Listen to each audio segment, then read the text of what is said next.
कल तक में आपने सुना था भगवान चैतन्य महाप्रभु के तत्व के बारे में कि ब्रह्म परमात्मा और भगवान चैतन्य महाप्रभु के तत्व हैं। आज आप सुनेंगे चैतन्य महाप्रभु अवतरित क्यों हुए इस धरा धाम पे और वो विशेष क्या है। भाई बहुत सारे अवतार आ रहे हैं, तो भगवान चैतन्य महाप्रभु के आने की विशेषता क्या है, क्यों उनको आने की आवश्यकता पड़ी और उनके आने के बाह्य कारणों को आप सुनेंगे। आज का मतलब अभी तक जितना हम अध्याय 3 पढ़ेंगे उसमें यही वर्णन है। आप लोग थोड़ा आगे आ सकते हैं। हाँ, एक भक्त कम लग रहा होगा आपको आश्रम में, वो खा गया था, उसको मैं खा गया था कल, लेकिन अभी मेरा पेट भरा हुआ है तो मैं नहीं खाऊंगा। समुद्र को खा गया ना, तभी तो नहीं दिख रहा वो। आगे आ सकते हैं, घबराइए मत। हमने नियम बना रखा है, जो सामने बैठेंगे उनको उनसे प्रश्न नहीं करेंगे कोई। लोग इसलिए भी घबराते हैं, सामने वालों से अधिक प्रश्न करेंगे। ठीक है, हम लोग सुनते हैं। तो आप ये विषय देखिए, विषय समझ लेना बहुत जरूरी है, तो समझ में आ जाएगा, कुछ कठिन नहीं है। विषय है श्रीमन चैतन्य महाप्रभु के इस जगत में आने के बाह्य कारण। कई कारण हैं, तो उसकी हम चर्चा करेंगे। आप 14 श्लोक जो सुने थे चैतन्य चरितामृत के, उसमें 1, 2, 3 सुन चुके हैं, और जो चौथा श्लोक था वो भगवान चैतन्य महाप्रभु के आने के बाह्य कारण का वर्णन करता है और उनको हमको आशीर्वाद देता है कि जो चैतन्य महाप्रभु हैं वह हमारे हृदय में स्फुरित हो। ये 2 बातें वह हैं। क्या है 2 बातें? भगवान चैतन्य महाप्रभु के इस जगत में आने का बाह्य कारण और आशीर्वाद। तो ये चीज हम देखने वाले हैं। ओके, पहला श्लोक मेरे पीछे बोलेंगे तो अच्छा रहेगा, माइक पे बोलिएगा। Just keep the mic at a little distance. Shri Chaitanya प्रभुं वंदे, श्री चैतन्य प्रभुं वंदे, यत्पादाश्रय वीर्यतः, यत्पादाश्रय वीर्यतः, क्या है? संगृणात्याकर व्राता, संगृणात्याकार व्रातात्, अज्ञ सिद्धांत सन्मणिन्, अज्ञ सिद्धांत सन्मणिन्, श्री चैतन्य प्रभुं वंदे, श्री चैतन्य प्रभुं वंदे, यत्पादाश्रय वीर्यतः, यत्पादाश्रय वीर्यतः, संगृणाति आकर व्राता, संगृणात्याकर व्रातात्, अज्ञः सिद्धांत सन्मणिन्, अज्ञः सिद्धांत सन्मणिन्, श्री चैतन्य प्रभुं वंदे। मैं श्री चैतन्य महाप्रभु को वंदना कर रहा हूँ। यत् पादाश्रय वीर्यतः, जिनके चरण कमलों के आश्रय के प्रभाव से, वीर मतलब शक्ति, उनके चरण कमल के जो आश्रय लेता है उसके प्रभाव से, संगृणाति का अर्थ है एकत्रित कर लेता है, आकर व्रतात मतलब शास्त्र रूपी खानों के समूह से, अज्ञ सिद्धांत सन्मणिन्, यानी कि शास्त्र के को अगर खजाने से तुलना की जाए तो एक अज्ञ व्यक्ति जो बिल्कुल मूर्ख है वह भी सिद्धांतों की मणियों को वहां से उठा लेता है।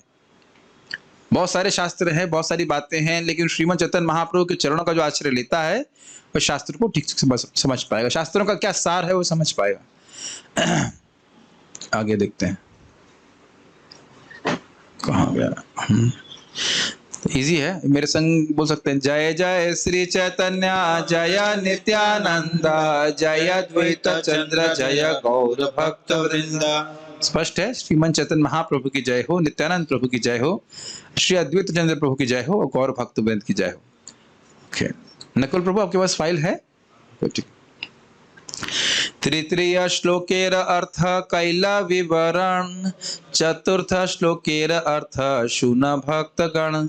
तीसरे श्लोक का अर्थ मैंने विवरण किया, समझाया। अब चौथे अर्थ को आप सुनिए भक्तों।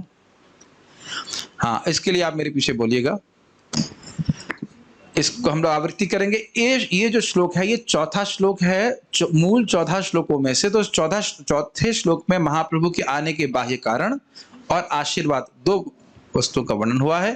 तो आप सब लोग मेरे पीछे बोलिए। अनर्पिता चर, पीछे तो बोलिए भाई, तो आप आगे ही बोल दीजिए, मैं पीछे बोल लेता हूँ।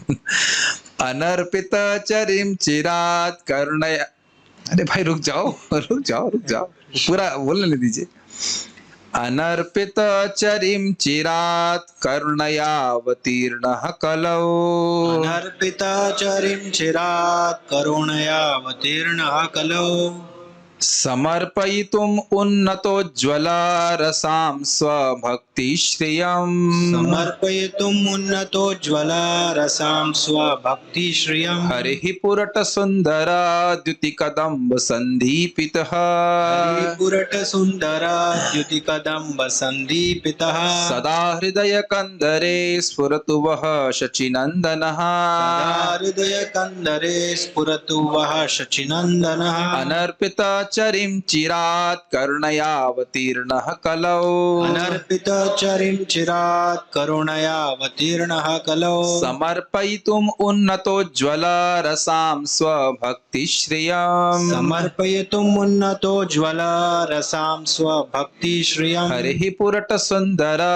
द्युतिकदम्ब सन्दीपितः पुरटसुन्दरा द्युतिकदम्ब सन्दीपितः सदा हृदयकन्दरे स्फुरतु वः शचीनन्दनः हृदयकन्दरे स्फुरतु वः शचीनन्दनः अनर्पितचरिं चिरात् करुणयावतीर्णः कलौ अनर्पितचरिं चिरात् करुणयावतीर्णः कलौ समर्पयितुम् उन्नतोज्ज्वला रसां स्वभक्तिश्रियम् समर्पयितुम् उन्नतोज्ज्वला रसां स्वभक्तिश्रियम् हरिः पुरटसुन्दरा द्युतिकदम्ब सन्दीपितः पुरटसुन्दरा द्युतिकदम्ब सन्दीपितः सदा हृदयकन्दरे स्फुरतु वः शचीनन्दनः हृदयकन्दरे स्फुरतु वः शचीनन्दनः अनर्पितचरिं चिरात् करुणयावतीर्णः कलौ समर्पयितुम् उन्नतोज्ज्वला रसां स्वभक्तिश्रियम् अनर्पितचरिं चिरात् करुणयावतीर्णः कलौ समर्पयितुम् उन्नतोज्ज्वला रसां स्वभक्तिश्रियम् हरिः पुरटसुन्दर द्युतिकदम्ब सन्दीपितः सदा हृदयकन्दरे स्फुरतु वः शचीनन्दनः पुरटसुन्दरा द्युतिकदम्ब सन्दीपितः सदा हृदयकन्दरे स्फुरतु वः शचीनन्दनः। करने का मुख्य प्रयोजन ये है कि डर समाप्त हो जाए। प्रभु जी इतना लंबा श्लोक है, थोड़ा तोड़ तोड़ के बताइए। जैसे बच्चों को रोटी तोड़ तोड़ के दी जाती है, ऐसे था ना होता है। आपको पूरा बोलना सीखना चाहिए। एक बार और बोलेंगे, बहुत सुंदर श्लोक है। अनर्पितम सॉरी अब आसानी से बोलते हैं। अनर्पितचरिं चिरात् करुणयावतीर्णः कलौ अनर्पितचरिं चिरात् करुणयावतीर्णः कलौ समर्पयितुम् उन्नतोज्ज्वला रसां स्वभक्तिश्रियम् समर्पयितुम् उन्नतोज्ज्वला रसां स्वभक्तिश्रियम् हरिः पुरटसुन्दरा द्युतिकदम्ब सन्दीपितः पुरटसुन्दरा द्युतिकदम्ब सन्दीपितः सदा हृदयकन्दरे स्फुरतु वः शचीनन्दनः हृदयकन्दरे स्फुरतु वः शचीनन्दनः। कभी कभी श्लोक इतना अच्छा होता है कि लगता आगे ही नहीं बढ़े, इसको ही बोलते रहे, लेकिन पढ़ना है। तो आप मेरे पीछे इसके हम शब्दार्थ को, एक एक शब्द को अर्थ को देखेंगे। तो मेरे पीछे आप बोलिए। अनर्पिता अनर्पिता नहीं दिया, नहीं दिया चरीम चरीम पहले पहले चिरात चिरात दीर्घ काल से दीर्घ काल से करुणया करुणया अहेतु की दया से अहेतु की दया से अवतीर्णः अवतीर्णः अवतरित हुए अवतरित हुए कलौ कलयुग में। कलियुग में। अब ये सारी लाइन को अर्थ को आप जोड़ लीजिए। कैसे समझते थे कि संस्कृत जानने की जरूरत भी नहीं है, शब्दार्थ से समझ लेंगे। अनर्पितम चरिम चिरात, नहीं समर्पित किया, नहीं दिया। चरिम मतलब पहले और चिरात मतलब बहुत काल से। जो वस्तु उनने बहुत पहले से नहीं दी। कुछ कठिनाई हो रही समझने में? अनर्पित, अर्पित देना, अनर्पित मतलब नहीं देना। अनर्पित चरिम चिरात। चिरकाल सुना है आपने? चिरायु सुना है आपने? चिरायु लंबी आयु वाला। तो वही कह रहे हैं कि चरिम चिरात, पहले बहुत पहले समय से नहीं, जो वस्तु नहीं दी उसको देने के लिए करुणया अवतीर्ण कलौ, अपनी करुणा से वह कलयुग में अवतीर्ण हुए हैं। क्या पहली लाइन समझ में आ रही है? ये मत सोचिएगा कि मैं समझा ही रहा हूं, पूछ भी लूंगा कि क्या समझ में आ रहा है। हाँ बोलने से पहले समझ लीजिएगा। थोड़ी बहुत संस्कृत जानते हैं तो आप समझ सकते हैं। क्या मैं तिस्कोंडी का अर्थ नहीं समझ गया जो आप लोग संस्कृत नहीं समझ सकते? तिस्कोंडी मतलब होता है ना, थोड़ा और ले लीजिए। चिरपेंडी मतलब बैठिए, बोलिए, सॉरी क्षमा कीजिए, बोलिए, है ना। कुरचेंडी मतलब बैठिए। तो मैं तेलुगु सीख सकता हूँ, आप संस्कृत नहीं सीख सकते? हमारे प्रभु जी क्या कौन सी फिलिपिनो सीख गए? गौर गोपाल प्रभु वहां कुछ मार्केटिंग करते थे। मैंने सुना है कि ये गुजराती लोग या कुछ लोग, नहीं गुजराती नहीं, राजस्थानी मारवाड़ी लोग वो वहां जाते हैं उधर, नहीं तमिलनाडु नहीं, इधर मिडिल ईस्ट में, और अरबी सीख लेते हैं। अरबी नहीं बोलेंगे तो कुछ सामान ही नहीं बिकेगा।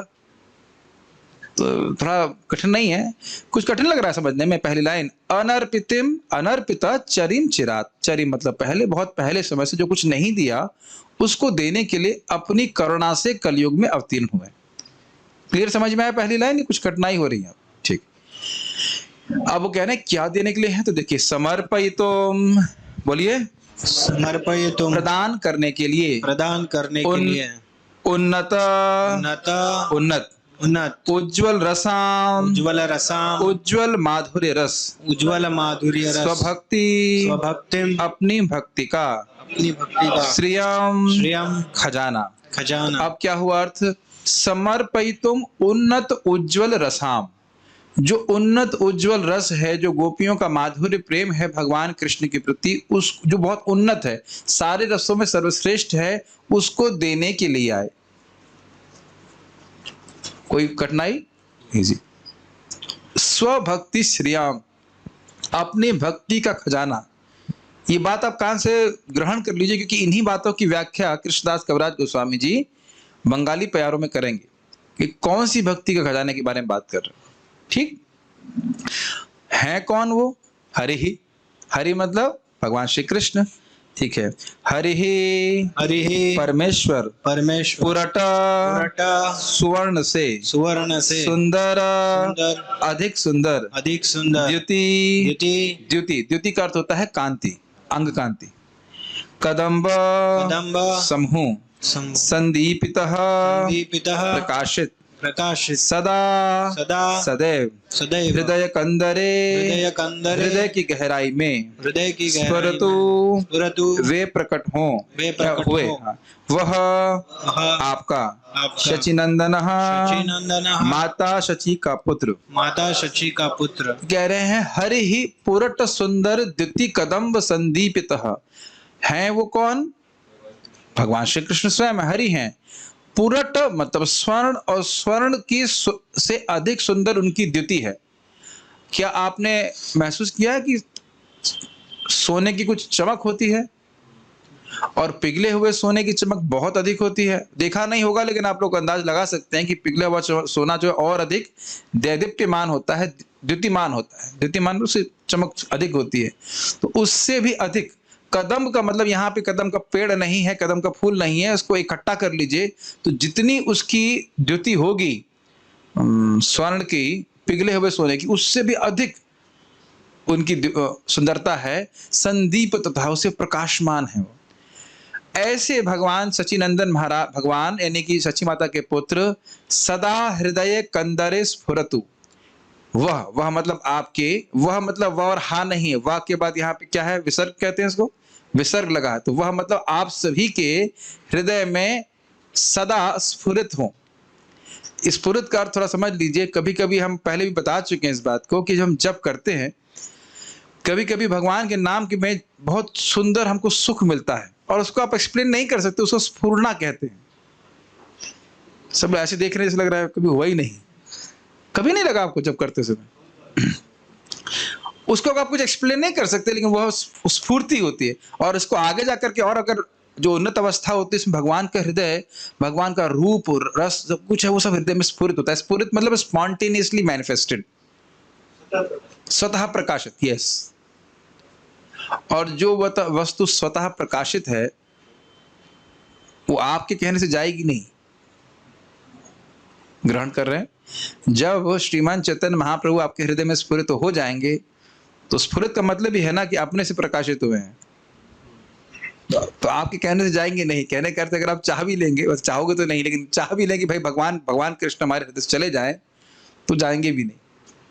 यही तो चाहते हैं ना, बस यही हो जाए और कुछ नहीं चाहिए। तो ये आशीर्वाद हमको इससे प्राप्त हो रहा है। मैं बात पढ़ता हूँ पूरा एक बार फिर से।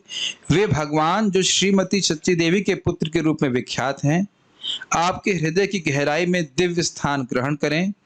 वे पिघले सोने की देदीप्यमान द्युति से युक्त होकर इस कलयुग में अपनी अहेतु की कृपा से भक्ति का सर्वोच्च रस माधुर्य रस प्रदान करने के लिए अवतरित हुए, जिसे इसके पूर्व अन्य किसी अवतार ने प्रदान नहीं किया। तो यहाँ पहले मूल रूप से हम समझ लेते हैं, फिर इसकी व्याख्या हम बंगाली प्यारों में समझेंगे। भगवान चैतन्य महाप्रभु के आने का प्रयोजन ये है कि जो गोपियों का विशेष प्रेम है माधुर्य भाव में, उसको कलयुग के लोगों को दिया जाए। क्यों? कलयुग के लोग बड़े योग्य हैं क्या? तो नहीं, करुणा, अपनी करुणा से दे रहे हैं, और बहुत समय से नहीं दिया, उसकी व्याख्या हम आगे करेंगे। बहुत सारे अवतार आए और गए, लेकिन उन्होंने वैकुंठ तक पहुंचने का रास्ता दिखाया, लेकिन गोलोक तक पहुंचने का मार्ग वह नहीं बताए, क्योंकि उसको मार्ग को केवल भगवान कृष्ण ही दे सकते हैं। उसकी व्याख्या भी हम सुनने वाले हैं। तो आपको समझ में आ रहा है बाह्य कारण क्या है? गोपियों का जो विशेष प्रेम है उसको प्रमाणिक रूप से दें। ऐसा नहीं कि हम बस खाली अपने मन से बोलने लगे हम गोपी के भाव से युक्त हैं और चाय नहीं छूट रही है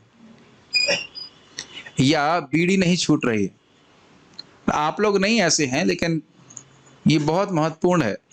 व्यक्ति मान लीजिए कृष्ण प्रेम में रो रहा है, मान लीजिए मतलब बाह्य रूप से रो रहा है, लेकिन उसके हृदय में कोई भोग की वासना फिर अब नहीं रहनी चाहिए। अब इस पे मैं नेगेटिव नहीं कहना चाहता हूं, बट ये सिद्धांत समझ लीजिए, जिसको भगवान के प्रति प्रेम है, अरे प्रेम तो बहुत आगे की बात है, अनर्थ निवृत्ति भी क्रॉस कर लिया तो काम वाम परेशान नहीं करेगा उसको। तो इसलिए चेक कर लेना चाहिए कि हम अपने आप को गोपी कहें कि मैं तुम्हारी राधा हूं, जैसे लोग आजकल बोलने लग जाते हैं बड़ा, और लोग स्वीकार भी कर लेते हैं इस प्रकार से। तो ऐसा नहीं स्वीकार करना चाहिए, हमारे हृदय को हमें स्वयं चेक करना चाहिए। तो ये हमको इसमें निरुत्साह वाली करने की बात नहीं कर रहा हूं, मैं खाली बोल रहा हूँ वाकई हम आध्यात्मिक जगत में, आध्यात्मिक उसमें प्रगति किए हैं, तो हम स्वयं समझ सकते हैं कि हमारे हृदय की गंदगी निकल गई। जैसे कि थर्मामीटर लगा देते हैं तो हाँ भाई बुखार कम हो गया, ठीक है, दूसरा थोड़ा बताता है हमको। तो ये बात है। तो अब आप दो कारण समझे, सॉरी एक कारण यही है कि उन्नत उज्जवल रस, जो गोपियों का सच्चा प्रेम है भगवान कृष्ण के प्रति, जो उन्नत है और उज्जवल है, उज्जवल मतलब उसमें कोई धब्बा नहीं, कोई गलती नहीं, काम गंध बिल्कुल नहीं है, उसको देने के लिए भगवान श्रीमन चैतन्य महाप्रभु आए। लेकिन इसका अर्थ यह नहीं है कि अन्य रसों को देने के लिए नहीं आए। अब हम सबको गोपी ही बनना है ऐसा नहीं है। हर जीव का भगवान से एक विशेष संबंध है, उसके बारे में बात आएगी, उसके अनुसार वह भगवान की सेवा करता है, उसमें तृप्त रहता है, लेकिन भगवान देने के लिए आए, ये बात है। किसी को कुछ समझ में आया बाह्य कारण? सब शांत हो गए। आपके सामने प्रभु जी हम कुछ कह नहीं सकते। क्या कारण है बाह्य कारण? पहले प्रभु जी की तरफ से क्या कारण है? क्या? गोपियों की करुणा। हाँ करुणा, क्या आगे? पांडे जी, सॉरी दीनबंधु प्रभु, क्यों आए भगवान चैतन्य महाप्रभु? अरे मैं क्या तेलुगु बोल रहा हूं? भक्ति का सर्वोच्च रस प्रदान करने के लिए। कौन सा रस है वो? माधुर्य रस। ठीक है, इतना बोलने में कठिनाई हो रही है, तो मुश्किल नहीं है। अच्छा, और आशीर्वाद क्या दिया जा रहा है कि आपके हृदय में सदा वो चैतन्य महाप्रभु स्फुरित रहे। उसका प्रभाव क्या होगा? आगे जाके चैतन्य चरितामृत आप सुनेंगे कि रघुनाथ दास गोस्वामी स्वयं कहते हैं कि ये सच्चिनंदन भगवान मेरे हृदय में स्फुरित हो रहे हैं और मुझे पागल कर रहे हैं। पागल कर रहे हैं मतलब आनंद में पागल कर रहे हैं। वो 3 दिन में एक बार मट्ठा पीते थे, वो भी एक छाछ, वो छाछ का क्या कहते हैं, एक दोना भर के। ये क्या हो गया था उनको? क्या उनका पेट खराब हो गया था? नहीं, कोई कितना सुख उनको मिला होगा हरे कृष्ण मंत्र करने में, हम लोग कल्पना नहीं कर सकते। ये महाप्रभु का सबसे बड़ा गिफ्ट। तो कोई कहे आपको कि आप पागल हो गए हो, तो क्या कहना है आपको? अभी कोर्स पूरा नहीं हुआ है, अभी तो बहुत आगे जाना है, तो पूर्ण रूप से पागल होना है। ठीक है। हाँ, एक बात ध्यान रखिएगा कि अगर मुझे तो अब मैं तो बोर हो गया हूँ सुनते सुनते, लड़की हो गई है कम से कम मैं कह सकता 20 साल 21 साल की, और कोई बात माँ की नहीं सुनेंगी। लेकिन अगर माता जी पिताजी ने बोल दिया है कि भाई देखो जप माला नहीं लेना है तुमको, हाँ हाँ ये बात जरूर सुनेंगे हम। अभी एक MBBS की तैयारी कर रही हैं, बोली मेरी मम्मी ने कहा है कि जप माला यूज नहीं कर सकती हो। मैं अब ये तो नहीं पूछ रहा हूं उनसे कि तुम कितनी बातें नहीं मानती मम्मी की, लेकिन ये बात जरूर मानेंगे कि हम जप नहीं करेंगे। अरे एक तलवार निकाल देना चाहिए, चाहे गला कट जाए चाहे कुछ हो जाए, हम माला जरूर करेंगे। हाँ, सब हो जाएगा, हर तरह का कार्य कर लेंगे। आजकल लड़कियां सारी बात सुनती है ना, कुछ भी नहीं सुनती है, लेकिन बस एक ही बात सुन लेंगे, जप मत करो। हाँ मम्मी आप जो कहोगे बिल्कुल सही कह रही, मैं जप नहीं करूँ। कितनी बेवकूफी की बात है, कितना सुंदर बात है ये हरे कृष्ण मंत्र महाप्रभु की। प्लीज ध्यानपूर्वक सुनिए, जिसने भी हरे कृष्ण मंत्र किया है उसे श्रीमन चैतन्य महाप्रभु की कृपा प्राप्त हो गई है। मैं आपको मोटिवेशनल स्पीच देने के लिए नहीं बैठा हूं यहाँ पे, मतलब बैठा हूं लेकिन ये अपने मन से नहीं बोल रहा हूं। प्रभुपाद जी स्वयं अपने तात्पर्य में लिखते हैं, वो अलग बात है कि हम पढ़ते नहीं हैं। जिसने भी, जो आप सब लोग जो हरे कृष्ण कर रहे हो, तो जो व्यक्ति आपको हरे कृष्ण करने से रोक रहा है वो आपके और कृष्ण प्रेम के बीच में बाधा पड़ा हुआ है। डायनामाइट लगा करके इस पर्वत को उड़ा देना चाहिए। खैर कुछ नहीं, कह देना चाहिए भाई कुछ भी हो जाए, लेफ्ट हो या राइट हो, हम हरे कृष्णा करेंगे बस, चाहे लड़की हो चाहे लड़का हो। कहो भाई कुत्ते की पूंछ देखी आपने, वैसे ही हो गए हम चेंज नहीं होने वाले बस।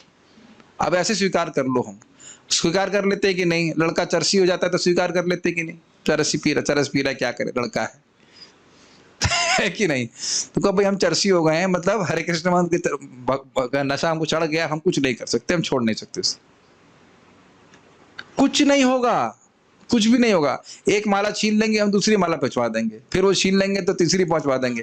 या तो फिर 10, जैसे रावण के 10 शर्त है ना, एक काटो दूसरा निकल जाएगा, 10 माला निकाली, ये छीन लोगे तो दूसरे जब कर लेंगे। अरे भाई रशिया के डिवोटीज ने ब्रेड की माला बना बना के भजन किया है जेल के अंदर, है कि नहीं। तो उनसे तो शिक्षा लेनी चाहिए ना हमको। जो व्यक्ति हमको हरे कृष्णा करने से रोक रहा है वो हमारा सबसे बड़ा शत्रु है। उसको बोलिए मत कि आप शत्रु हो, लेकिन सुनो भी मत उसकी बात। कहाँ आप चैतन्य महाप्रभु की इसमें आगे बात इसीलिए आगे क्योंकि जो व्यक्ति हरे कृष्णा कर रहा है उसी को ये कृष्ण प्रेम प्राप्त होगा, ठीक है ना। चलिए अब हम वापस आ जाते हैं इसी पे। पूर्ण भगवान कृष्णा व्रजेंद्र कुमार, गोलोके व्रजेर सह नित्य विहार। अब यहाँ व्याख्या होगी कि अनर्पित चिरात का अर्थ क्या, कितने लंबे समय से क्या वस्तु नहीं दी गई उसकी व्याख्या यहाँ पे कर रहे हैं। पूर्ण भगवान श्री कृष्ण है, स्वयं भगवान है। व्रजेंद्र कुमार अर्थात व्रज के नंद महाराज के बेटे हैं। गोलोकेर व्रजेर सह नित्य विहार, गोलोक व्रज में वह नित्य विहार करते रहते हैं। ब्रह्मार एक दिने तिहो एक बार, अवतीर्ण हैया करे ना प्रकट विहार। ब्रह्मा जी के दिन में वह एक बार अवतीर्ण होकर के प्रकट विहार करते हैं। प्रकट का मतलब दिखते हैं। भगवान जैसे वृंदावन में भी भगवान हमेशा है, इस वृंदावन में भी भगवान हमेशा विद्यमान रहते हैं और अभी भी उनकी लीला हो रही है, लेकिन हम नहीं देख पा रहे। तो यह है अप्रकट लीला। यह जो गोलोक में हो रही वह भी नहीं देख पा रहे, तो वह भी अप्रकट लीला होती। तो भगवान ब्रह्मा जी के दिन में एक बार आते हैं, ठीक है। ये ध्यान रखिए कि व्याख्या हो रही है बहुत लंबे समय से जो नहीं दिया उसकी। सत्य त्रेता द्वापर कली चारि युग जानी, सेई चारि युग दिव्य एक युग मानी। सुना है, सभी भारतीय जानते हैं। सतयुग, त्रेता, द्वापर और कली, इन चारों को एक साथ ले लीजिए तो उसको एक दिव्य युग कहा जाता है, ठीक। एकातर चतुर्युगे एक मनवंतर, 14 मनवंतर ब्रह्मार दिवस भीतर। 71 का मतलब होता है 71। तो इस प्रकार के 71 चतुर्युग एक मनवंतर होते हैं और ब्रह्मा जी के एक दिन में 14 मनु होते हैं। स्पष्ट समझ में आ रहा है? शिवम प्रभु पहली बार सुन रहे हैं। ब्रह्मा जी का एक दिन, दिव्य युग समझ में आ रहा है। सत्य, त्रेता, द्वापर, कली, ये मिलाकर के एक दिव्य युग हुआ और ये 43 लाख साल का होता है। 5000 साल का कलयुग नहीं होता है। ये भी लोग आजकल बात उड़ा दे रहे हैं, बस सतयुग आने वाला है। नहीं नहीं, अभी आने वाला नहीं है। मैं नाम नहीं रखना चाह रहा था, आप जानते ही हैं। लेकिन कोई भी कुमार हो या कोई भी कुमारी हो, कुछ भी कहें, लेकिन शास्त्र का वचन ऐसा नहीं है। 5000 साल के बाद अभी कलयुग वापस नहीं आने, कलयुग खत्म नहीं होने वाला है। अभी सुनिए आ जाएगा। प्रथम चरण के बारे में व्याख्या हो जाएगी। हाँ अभी सुनी तो सही, पहले सुनी तो सही। तो 71 चतुर्युग समझ रहे हैं। 71 into 4 मतलब 4 युग। तो एक दिव्य युग कितना हुआ? चारों को मिलाकर 43 लाख साल का। तो गुणा 71, ये हो गया एक मनवंतर। और ऐसे 14 मनवंतर एक मनवंतर में एक मनु राज्य करते हैं, तो ऐसे 14 मनु ब्रह्मा जी के एक दिन में आ जाते हैं। और भगवान कृष्ण जो गोलोक विहारी हैं, वह इस धराधाम पर केवल एक बार आते हैं ब्रह्मा जी के दिन में। सब बात समझ में आ रही है?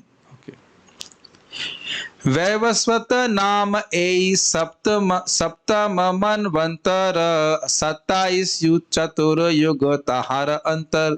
ये जो मनवंतर अभी चल रहा है, ये 7वां मनवंतर है। इसको वैवस्वत मनवंतर कहते हैं। विवस्वान हमारे जो मनु हैं, उनका नाम है, और उसके 27 चतुर्युग बीत गए हैं। 1 2 3 4 करके 71 में से 27 चतुर्युग बीत गए। अष्टाविंश चतुर्युगे द्वापरेर शेषे व्रजेर सहित हय कृष्णेर प्रकाशे। जो अष्टाविंश विंश मतलब 20 और अष्टाविंश मतलब 28, 28वें चतुर्युग में द्वापर युग, जो द्वापर युग एकदम एंड होने वाला था, तब व्रज में भगवान कृष्ण अपनी लीला का प्रकाशन करते हैं। कौन से कृष्ण? जो गोलोक में अवस्थित है। स्पष्ट समझ में आ रहा है? व्याख्या किस चीज की हो रही है? अनर्पित चरिम चिरात। बहुत पहले से जो वस्तु नहीं दी गई, इसके लिए बता रहे हैं, इतना लंबा समय बीत गया। दास्य सख्य वात्सल्य श्रृंगार चारी रस चारी भावेर भक्त यत कृष्ण तार वश। दास्य सख्य, दास्य मतलब दासता का भाव, सख्य मतलब मैत्री, वात्सल्य मतलब वात्सल्य समझते हैं आप, मतलब क्या बोलेंगे, माता पिता का जो भाव है। श्रृंगार का मतलब हुआ जो गोपियों का प्रेम है भगवान कृष्ण के प्रति। ये 4 रस में चारी भावेर भक्त यत कृष्ण तार वश। तो इन 4 प्रकार के रसों से जो भक्त युक्त होता है, मतलब 4 प्रकार के रस एक ही में नहीं होते हैं, कोई दास है, कोई साख्य है, कोई वात्सल्य श्रृंगार है, तो जो भक्त इस रस से युक्त होता है, इस प्रेम से युक्त होता है, भगवान उसके वश में जाते हैं। कौन भगवान? जिनके वश में पूरा ब्रह्मांड है। अब समझ रहे हैं कृष्ण प्रेम कितनी दुर्लभ वस्तु है। तो कभी ये प्रश्न नहीं कीजिएगा, प्रभु जी 4 महीने हो गए कृष्ण प्रेम नहीं मिला, प्रभु जी 40 साल हो गए कृष्ण प्रेम नहीं मिला। वो जब मिलेगा तो मिलेगा, आप उसमें समय की पाबंदी नहीं लगा सकते। बड़े धैर्य से भक्ति करते रहना चाहिए। ये कोई आसान बात हुई ना। अगर पाप काटने हैं तो ज्यादा मेहनत करने की जरूरत नहीं है। क्या करना है? कृष्ण हो गया, बस, ज्यादा कुछ नहीं। हरे कृष्ण महामंत्र भी नहीं पूरा, हरि हो गया। लेकिन क्या हम पाप काटने के लिए हरे कृष्णा कर रहे हैं? नहीं, हम इस प्रकार की भक्ति को प्राप्त करने के लिए हरे कृष्णा कर रहे हैं, चाहे वो कभी भी किसी जन्म में प्राप्त हो, जिससे भगवान हमारे हृदय से कभी नहीं जाए। Does it make sense? Okay. कितना समय बीत गया, जरा हिसाब रख लें हम लोग। एक दिव्य युग कितने लाख साल का बताया गया? 43 लाख साल का। और 71 चतुर्युग ब्रह्मा जी के किस भाग में होते हैं? ब्रह्मा जी के दिन के कितने भाग में होते हैं? एक मनवंतर में। एक मनवंतर में कितने चतुर्युग होते हैं? आपने बताया था क्या ये बात? ये तो आउट ऑफ कोर्स लग रहा है। एक मनवंतर में, माता जी लोग तो एकदम ही लग रहा है कुछ नहीं समझ पा रही हैं। एक मनवंतर में कितने चतुर्युग होते हैं? 71, 71, ठीक। और कितने, अच्छा इधर क्यों ले लेते हैं, कितने मनु बीत चुके हैं? प्रश्न था कितने मनु बीत चुके हैं? 6। अभी 7वां चल रहा है। वाह प्रभु जी, आप तो गुड, ठीक है। समझ में आ रहा है? यही समझ में आएगा तभी तो समझ में आएगा कि अरे चरम चिरात। अच्छा, अब ये इसके पीछे चले जाइए। ब्रह्मा जी के दिन की शुरुआत जो हो चुकी, उससे पहले 12 घंटे ब्रह्मा जी के। अब समझ में आया? फिर उसके पीछे चले जाइए 7 मनवंतर पीछे। पिछले ब्रह्मा जी के दिन में 7 मनवंतर पीछे, फिर ब्रह्मा जी की पूरी रात, और फिर अब ये 6 मनवंतर प्लस 27 चतुर्युग बीत जाने के बाद इस मनवंतर के। अब समझ में आया चरिम चिरात? भगवान कृष्ण आते हैं गोलोक से ब्रह्मा जी के दिन में केवल एक बार। तो पिछली बार पिछले जो ब्रह्मा जी का दिन था, उसके बीच में तो ब्रह्मा जी की रात्रि भी हुई ना। तो ब्रह्मा जी की रात्रि भी तो ब्रह्मा जी के दिन के ही बराबर है, 12 घंटे जो कहा जाएगा। तो यानी कि ब्रह्मा जी की रात्रि पूरा जोड़ लीजिए, और उसके पहले आप 6 घंटे जोड़ लीजिए, 6 घंटे का मतलब हो गया 7 मनवंतर, और अब यहाँ के 6 मनवंतर जोड़ ली तो नहीं 12 मनवंतर, और ब्रह्मा जी की पूरी रात। इतना समय बीत गया है, और अभी कृष्ण प्रेम नहीं मिला तो फिर इतना वेट करना पड़ेगा। गुड आइडिया और बैड आइडिया? Bad idea. अगर अभी हरे कृष्ण नहीं किया तो कल्पना नहीं कर सकते कितना वेट करना पड़ेगा। और फिर सत्युग में पैदा हो, फिर पत्ते खाओ, तपस्या करो, बहुत कठिनाई है। यहाँ तो बढ़िया प्रसाद खा खा कर जब करने को मिल रहा है तो कोई दिक्कत नहीं है। तो आप समझ रहे हैं कि जो व्यक्ति हरे कृष्ण नहीं कर रहा है केवल इसलिए कि मम्मी ने मना किया है, वो कितना बड़ा मूर्ख है या मूर्खा है।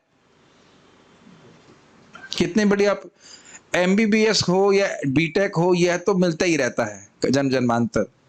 और ये भी आश्चर्य की बात है कि सन 1900 के पहले MBBS नहीं था ना BTech था, तो ये सफलता का सिद्धांत हो सकता है।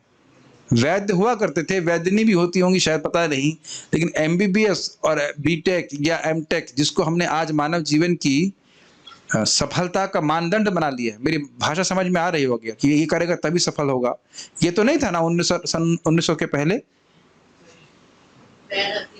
हाँ, बस वैद्य हकीम होते तो ये तो एक प्रोफेशन है, लेकिन उसकी वजह से कोई अपना जब तो नहीं छोड़ेगा, इतनी मूल्यवान वस्तु को तो नहीं छोड़ेगा ना।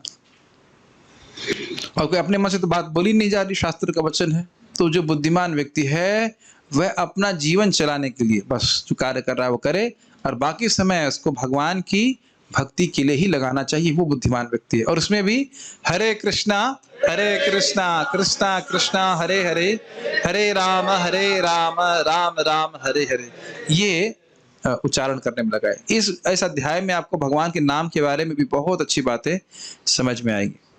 ठीक है, ओके।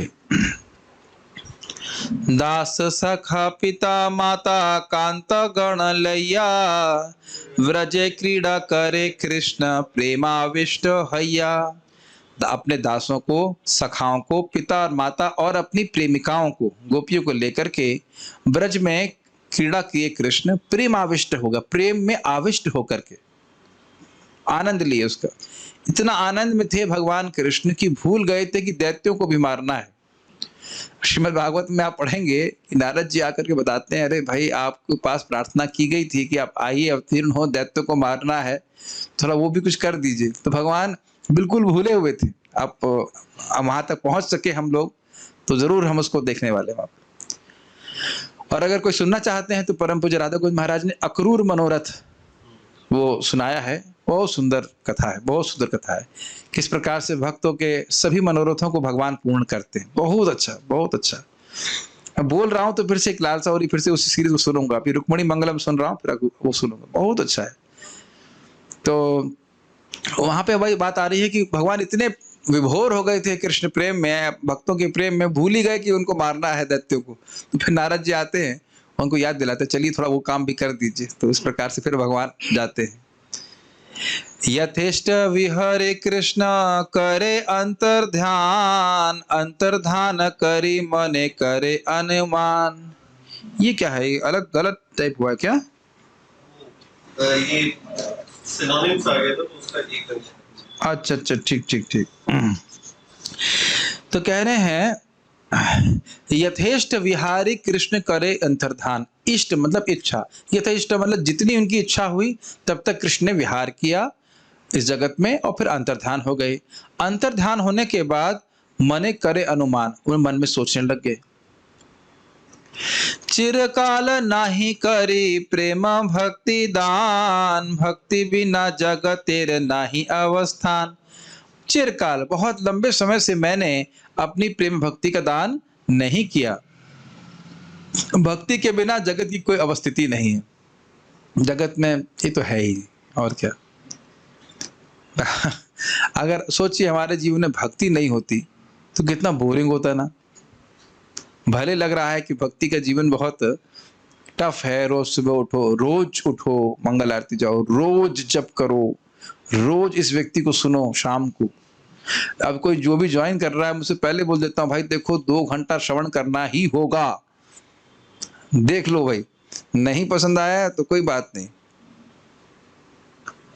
ये बहुत अच्छी बात है। और जिसको कृष्ण कथा में रुचि नहीं है वो आश्रम का क्यों ज्वाइन करे? रोटी तो बाहर भी मिल रही है कि नहीं? भक्ति से पहले ज्यादा लाइफ बेकार थी। भक्ति से पहले लाइफ बेकार ही थी, ज्यादा बेकार नहीं, बेकार ही थी, कुछ था ही नहीं उसमें। भाई जैसे मान लीजिए अब रसगुल्ले से रस ही निकाल लीजिए तो क्या बचा? तो वही स्थिति है। तो भगवान की यहाँ पे समझ अपने जीवन में देख लेना चाहिए ना, बिना भक्ति के तो कुछ है नहीं ना। अभी हमको भक्ति प्राप्त नहीं है पूरी तरह से, अभी तो हम भक्ति का अभ्यास मात्र कर रहे हैं, तब ऐसा अनुभव कर रहे हैं। एक भक्त आपके मित्र थे ना, कौन पता नहीं, जो सीए में काम कर रहे हैं, कह रहे थे मैं फालतू में समय बर्बाद कर रहा हूँ 16 घंटे, यहाँ तो जीवन अच्छा चल रहा है। हमने कहा अभी भी समय है, अभी भी समय है, आ जाओ अभी। ये कठिनाई है कि जो माता पिता अभक्त हैं वो कल्पना नहीं कर सकते कि भक्ति करने में कितना सुख है, इसीलिए अपने बच्चों को रोकते हैं। नहीं तो हर माता पिता यही चाहेगा ना कि मेरा बच्चा सुखी हो। ये कोई दुखी होना करता है कि हमारे बच्चे दुखी हो जाए, ऐसा तो कोई नहीं चाहते। लेकिन वो खुद बेचारे समझ नहीं पा रहे हैं कि भक्ति करने में कितना सुख है। भक्ति करेगा तो खाएगा क्या? प्रसाद खाएगा। और क्या खाएगा? भक्ति करेगा तो क्या खाएगा? प्रसाद खाएगा। और क्या खाएगा बताइए? भक्त नहीं, ये बताइए भक्ति करेगा तो क्या खाएगा माता जी? प्रसाद खाएगा। ये उत्तर दो, प्रसाद खाएगा। घर वालों को, अच्छा नहीं, घर वाले जो भक्ति नहीं कर रहे उन्हें खाने को नहीं मिल रहा है, और जो लोग भक्ति कर रहे हैं वो भूखे मर रहे हैं। बताइए, कोई भूखा तो नहीं मर रहा है ना?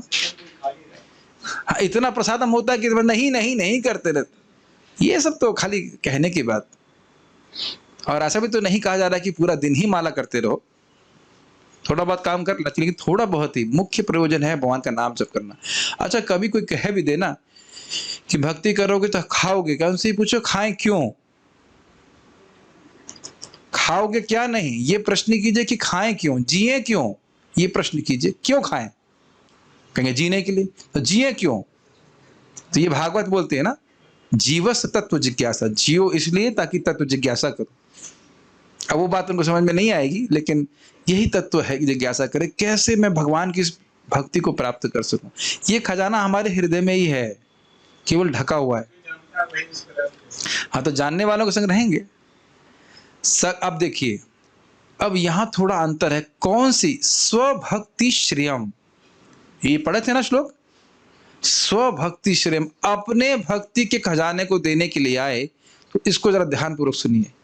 सकल जगते मोरे करे विधि भक्ति ब्रज भाव पाइते नहीं शक्ति।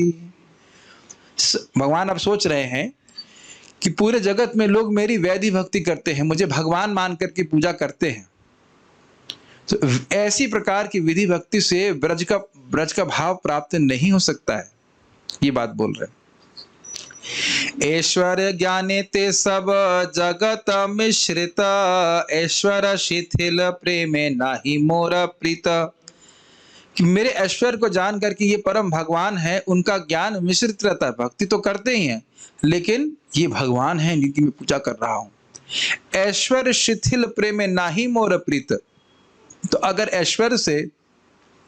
ऐश्वर्य ज्ञान से प्रेम शिथिल हो जाता है, शिथिल कर समझते हैं, ढीला हो जाता है, तो वो है मुझको मतलब कैप्चर नहीं कर पाता है, कैसे कंट्रोल में पकड़ नहीं पाता है। ये कुछ समझ में आ रहा है? जैसे भगवान के जो मित्र हैं वे भगवान के कंधे पे भी चढ़ जाते हैं। क्या भगवान विष्णु के कंधे पे कोई चढ़ सकता है? ग्रहण कर रहे हैं इस बात को? एक और तरह से समझ लीजिए।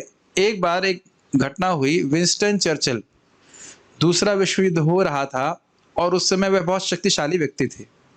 तो एक व्यक्ति आया उनसे मिलने के लिए और काफी देर वो बाहर खड़ा रहा, और उनके सेक्रेटरी ने कहा कि ये बहुत इंपॉर्टेंट मीटिंग में है। क्या ये बहुत समय हो गया और बहुत महत्वपूर्ण व्यक्ति थे। मैंने कहा ऐसी कौन सी महत्वपूर्ण मीटिंग चल रही है? तो वो जो की होल होता है, दरवाजे का जो छोटा सा छेद होता है, उससे उन्हें देखा कि उनका जो नाती कहेंगे, पोता कहेंगे, जो भी कह लीजिए, नाती पोता जो भी था, वो उनके पीठ पे बैठा हुआ था और बोला चल मेरे घोड़े टिक टिक टिक, चल मेरे घोड़े टिक टिक टिक।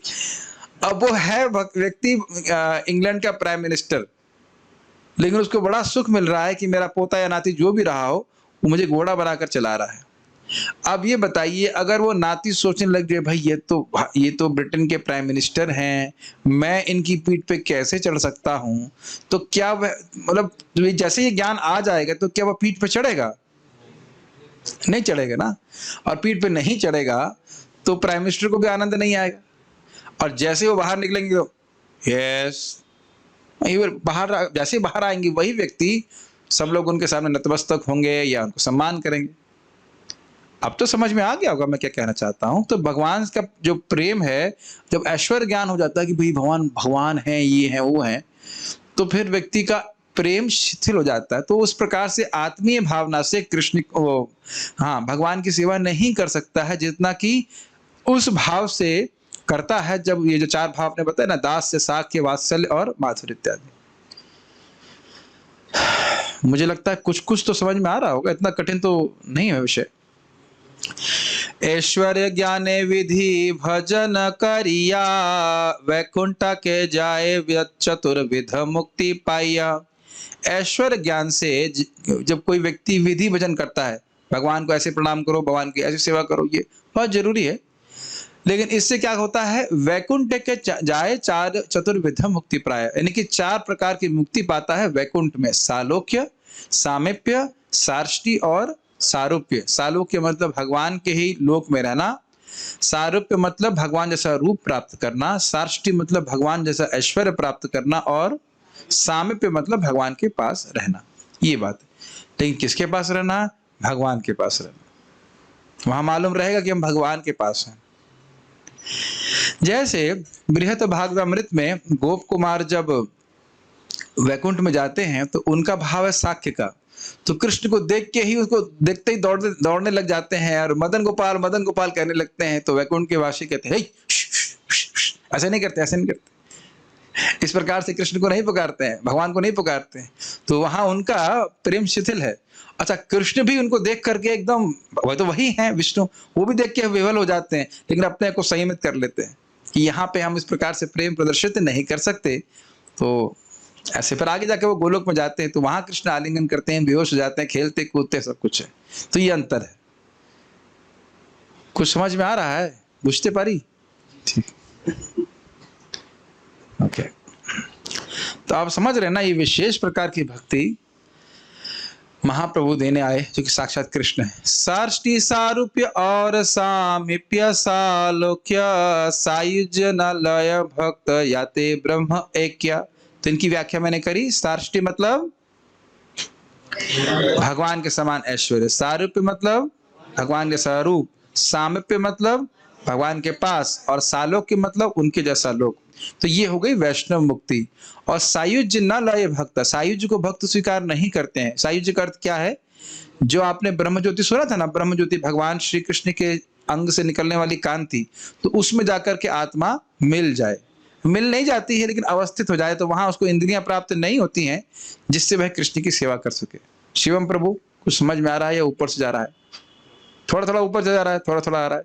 नकुल प्रभु, सायुज्य आपको अच्छा लगता है? सायुज्य फिर क्या समझ में आ रहा है? सायुज्य अच्छा लगता है आपको? क्या होता है सायुज्य? हाँ, भगवान में लीन हो जाना। ठीक है, कभी हाँ कभी ना, क्या? हाँ, सालों के मतलब भगवान के धाम में रहना। क्या कठिनाई है? भगवान, देखिए, अगर कोई व्यक्ति भगवान के धाम में रह रहा है, इसका अर्थ यह नहीं है कि उसको भगवान जैसा रूप ही प्राप्त है। वैकुंठ का वर्णन आप सुनते हैं ना कि वहां पे भवनों के रूप में भी हैं, स्त्रियों के रूप में है, तो भगवान तो स्त्री नहीं है ना, स्त्री रूप में तो नहीं रहते। तो सारे वैकुंठवासी सारूप को ही प्राप्त हो ऐसा नहीं होता। ठीक है। अब भगवान कृष्ण ने क्या सोचा, देखिए, युग धर्म प्रवर्ताइमो नाम संकीर्तन, चारि भाव भक्ति दिया नाचामु भुवन। युग धर्म का मैं प्रवर्तन करूंगा। या युग धर्म क्या है? नाम संकीर्तन। हरे कृष्णा कृष्णा कृष्णा हरे हरे, हरे राम राम राम हरे हरे। एक बात ग्रहण कर लीजिए, युग धर्म जो होता है और जो उस युग धर्म का आश्रय लेता है वो पार जरूर हो जाता है। युग धर्म सतयुग में क्या था? कृत्य यद ध्यायते विष्णु, भगवान विष्णु पे ध्यान करना। त्रेतायाम यजते मखय, त्रेता युग में यज्ञ करना। द्वापरे परिचर्यायाम, भगवान विष्णु की आराधना करना मंदिर में। कलौ तद हरि कीर्तनात्, वो सारे लाभ जो हजारों हजारों साल भजन करने से मिलते वह सब भगवान के संकीर्तन करने से प्राप्त हो जाता है, जप करने से, बोलने से। और यहाँ स्पेशली कीर्तन कह रहे हैं, बोलना बोलना बोलना, एकदम घुसा लेना चाहिए दिमाग में। हम मान रहे हैं कि हम लोग बुद्धू हैं, उसमें कोई डाउट नहीं, कि इतने बुद्धू नहीं होना चाहिए कि समझ ही नहीं आए कि संकीर्तन करने में और अन्न करने में क्या फायदा होने वाला है। इसीलिए भक्ति में अगर हम प्रगति करना चाहते हैं तो श्रवण कीर्तन को बहुत गंभीरता से लेना चाहिए, और आप देखेंगे कि परिवर्तन हो रहा है। आप ही नहीं देखेंगे, आपके आसपास वाले लोग भी देखेंगे और तभी कहेंगे मत करो मत करो मत करो। जो बुद्धिमान व्यक्ति है वह संकीर्तन को बहुत गंभीरता से लेता है। इसलिए मैं अगर किसी को ट्रेनिंग देता हूं या मुझे ट्रेनर के रूप में स्वीकार करते हैं तो एक चीज की ट्रेनिंग मैं जरूर देता हूं कि जब बहुत अच्छे से कीजिए, जितना भी कचरा है वो सब निकल जाएगा। तो आप इतने सुखी हो जाएंगे, जैसे उदाहरण दिया जाएगा चैतन्य चरितामृत में, कि जैसे मंदिर को आप कभी साफ कीजिए और जब वो पत्थर होता है ना एकदम क्लीन साफ हो जाए तो एकदम ठंडा हो जाता है। कभी अनुभव किया आपने मार्बल के पत्थर को? एकदम कूल लगता है। Have you ever? हाँ, बहुत अच्छा लगता है। ऐसे हृदय से सारी जो वासना निकल गई, एकदम मन ठंडा हो जाएगा कि हमें कुछ भी नहीं चाहिए। बहुत अच्छा लगता है ऐसे में, वेरी नाइस। ऐसा लगता जरूर है शुरुआत में कि नहीं होता है, लेकिन ये श्रवण कीर्तन करने से भगवान ठंडा कर ही देते हैं हृदय। सारी वासना, सारी जलन सब समाप्त हो जाती है। खैर, तो उन्होंने क्या सोचा कि मैं युग धर्म का प्रवर्तन करूंगा जो नाम संकीर्तन है, और चार भाव को देकर, चार मतलब दास्य, साख्य, वात्सल्य और माधुर्य, इनको देकर के पूरे इस प्रकार की भाव भक्ति देकर के पूरे जगत को नचाऊंगा। थोड़ा समझ लीजिए कि कितना सुख मिलता है कि ब्रह्मानुभव को, ब्रह्मानुभूति के सुख को अगर करोड़ों करोड़ों करोड़ों गुना भी बढ़ाया जाए तो भी वह भक्ति के सुख के एक अंश के बराबर भी नहीं है। तो ये बड़ी उच्चतर स्थिति है भक्ति की। इसीलिए जब हम श्रवण करते हैं तब भक्ति में बहुत प्रयासरत होते हैं। ये बात ध्यान रख लीजिए कि यत्न आग्रह बिना प्रेम नहीं होए। प्रयास किए बिना और आग्रह कि मुझे चाहिए कृष्ण प्रेम, प्रेम प्राप्त नहीं होता है। मेरी बात समझ में आ रही है? उदाहरण के लिए, जैसे इस जगत में व्यक्ति को एग्जाम कोई क्वालिफिकेशन करना है तो वो प्रयास तो करता ही, उसका आग्रह भी होता है। आग्रह समझ रहे हैं? आग्रह का मतलब क्या होता है? हाँ, आग्रह मतलब होता है, नहीं, यत्न मीन्स एंडेवर, आग्रह मीन्स काइंड ऑफ ग्रीड, कि मुझे चाहिए मुझे चाहिए मुझे चाहिए। Does it make sense? Not उत्साह तो है, लेकिन ग्रीड, एक प्रकार का लोभ, एक लौल्य कि मुझे चाहिए। ये बहुत अंतर है। ये स्वयं महाप्रभु के वचन है। यत्न आग्रह बिना, ईगरनेस भी कह सकते हैं, यस, यत्न आग्रह बिना न जन्मिला प्रेम। अब देखिए ना, मान लीजिए कथा होती है, बहुत बार भक्त बाहर घूमते रहेंगे और क्लास में नहीं आएंगे। कीर्तन हो रहा है, घूमेंगे इधर उधर की बात करेंगे, लेकिन क्लास में नहीं आएंगे, समय से नहीं आएंगे। मैं डांट नहीं रहा हूं, सिद्धांत बता रहा हूं। अच्छा, ऐसे समझ लीजिए, जब भूखे होते हैं तो हम लोग कृष्ण हॉल में पहुंच जाते हैं कि नहीं। मुझे भक्त बता रहे थे कि पिछला फीस्ट गया संडे का, तो लोग बैरियर के ऊपर फांद फांद कर घुस रहे थे प्रसाद खाने। जबकि ऐसा नहीं कि प्रसाद कम पड़ रहा है, इसे कहते हैं आग्रह। यत्न भी हुआ और आग्रह हुआ, कूद कूद के जा रहे हैं। मुझे याद है 2008 की बात है, ये बात माताजी बता रही थी, निर्गुणा माताजी की, देखो कूद रहे थे। हमने कहा माताजी यहाँ तो केवल कूद रहे थे, मैंने तो ऐसा देखा है कि बैरियर उखाड़ के फेंक दिया उन्होंने। ये आंखों से देखा है। पहले लकड़ी का, बैम्बू का बैरियर था, उठा करके फेंक दिया और घुस गए तोड़ते हुए प्रसाद। तो ऐसा आग्रह होना चाहिए। वस्तुतः जप करने के लिए कोई आपको बैरियर तोड़ने की जरूरत नहीं है, लेकिन ऐसा आग्रह जप में कहाँ होता है लोग? हाँ, कर तो रहे हैं, ये है वो है, जो भी है। तो अगर आग्रह होगा तब भगवान फिर कृष्ण प्रेम देते हैं। हाँ, वाकई चाहता है क्या मुझको, ये बात। खैर, हम थोड़ा सा व्याख्या किए, मैं खाली कहना चाह रहा था कि भगवान चैतन्य महाप्रभु इस भाव भक्ति को देने के लिए, और ये भाव भक्ति है, और भाव भक्ति के आगे है प्रेम भक्ति। तो ये लालसा तो होनी चाहिए कि मुझे भगवान चैतन्य महाप्रभु की कृपा प्राप्त हो, है ना।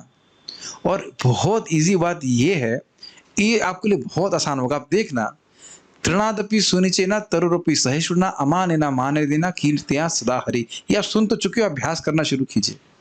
निंदा नहीं करिए लोगों की, लोगों को सम्मान दीजिए। और एक बात ध्यान रखिए, हर व्यक्ति अपने स्वभावानुसार कार्य कर रहा है, निंदा की कोई आवश्यकता नहीं है। यदि आप उसके टीचर हैं तब तो आपका कर्तव्य है सिखाना, अन्यथा दुनिया में सभी का एनालिसिस रिपोर्ट, क्या कहते हैं, पैथोलॉजिकल रिपोर्ट देने का हमारा कार्य नहीं है। It makes a major difference in your consciousness within a day. एक ही दिन में आप ट्राई कीजिए। अभी 7:30 बज रहा है, कल 7:30 बजे तक व्यर्थ की बातें ना करें, निंदा नहीं करें, और देखें भाई जब कर रहा है भक्ति कर रहा है, ठीक है। मैं बहुत प्रसन्न हूं, पता है मैंने किनसे सीखा ये बात, पर्टिकुलरली परम पूज्य वृंदावन चंद्र महाराज से। अगर हमसे, वो तो बहुत ही डिटैच रहते हैं, लेकिन it's very nice I have seen, that's why so happy in Krishna consciousness. वो ज्यादा झगड़े में नहीं पड़ते। उनको कुछ पूछूंगा भी कंट्रोवर्शियल बात करते हैं, हमको अभी झगड़े में मत घसीटिए आप। हमको झगड़े में मत घसीटिए, सिद्धांत ये है। एक बात मैंने महाराज से पूछा, महाराज ये राग भक्ति कोई बता रहे, राग भक्ति क्या होता है, नहीं दे रहे हैं, ये नहीं दे रहे हैं। तो बस महाराज इतना बोली, देखिए राग भक्ति का इंजेक्शन नहीं लगाते हैं। ऐसा नहीं बोल सकते कि हम आपको राग भक्ति करा देंगे, भक्ति करते करते व्यक्ति को राग होता है भगवान से। लेकिन उनके कहने का स्टाइल बहुत अच्छा था कि राग भक्ति का इंजेक्शन नहीं लगाते कि आपको लगा दिया और आप राग भक्ति करना शुरू कर दें। लेकिन मैं बहुत इंपॉर्टेंट बात देखा कि भाई हर व्यक्ति के, मैं बहुत खुश हूँ, पता है क्यों? मैं इतना अब्जॉर्व हो रहा हूँ अभी, मुझे ज्यादा दूसरों के दोष देखने का टाइम ही नहीं है। सुबह भक्तों की कृपा से साधना अच्छे से हो जाती है, सेवा थोड़ी बहुत कर ली, उसके बाद अपना उठे, क्लास दिया, उसके बाद फिर सो गए, फिर रिपीट। क्योंकि जब, हाँ मैं देखता जरूर हूँ कि भाई जब लोग ठीक से नहीं कर रहे तो मुझे क्रोध आता है, लेकिन अब ऐसे लोग संग हैं जो मेरे से अच्छा करते हैं तो बड़ी खुशी होती है, किसी को डांटने की जरूरत ही नहीं पड़ती।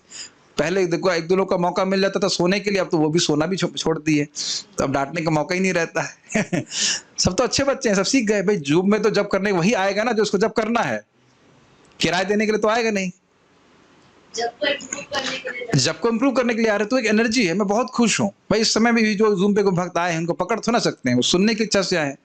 ये बहुत इंपॉर्टेंट है, आप प्लीज इस बात को मानिए। ये बात आगे चैतन्य चरितामृत में लिखा है, अगर थोड़ा सा नम्र हो जाए डिवोटी तो भगवान चैतन्य महाप्रभु की कृपा बड़ी आसानी से प्राप्त हो जाती है।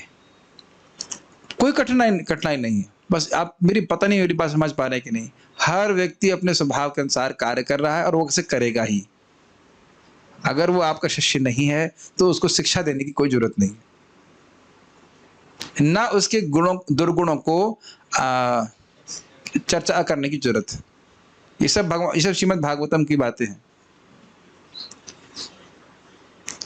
मैं जो यहाँ पे कुछ भी निंदा करता हूँ, तथाकथित निंदा या जो कहते हैं पॉइंट आउट मिस्टेक्स, वो सिद्धांतिक मिस्टेक्स हैं।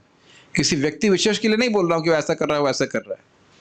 समझ रहे? जैसे भी बोला था कि माता पिता जप नहीं करने दे रहे हैं तो जप करना छोड़ दिया, तो ये सिद्धांतिक बात गलत है। ऐसा नहीं कि मैं व्यक्ति विशेष को बोल रहा हूँ। आपने करीमु भक्त भाव अंगीकारे, आपने आचार्य भक्ति सिखाई मु सबारे।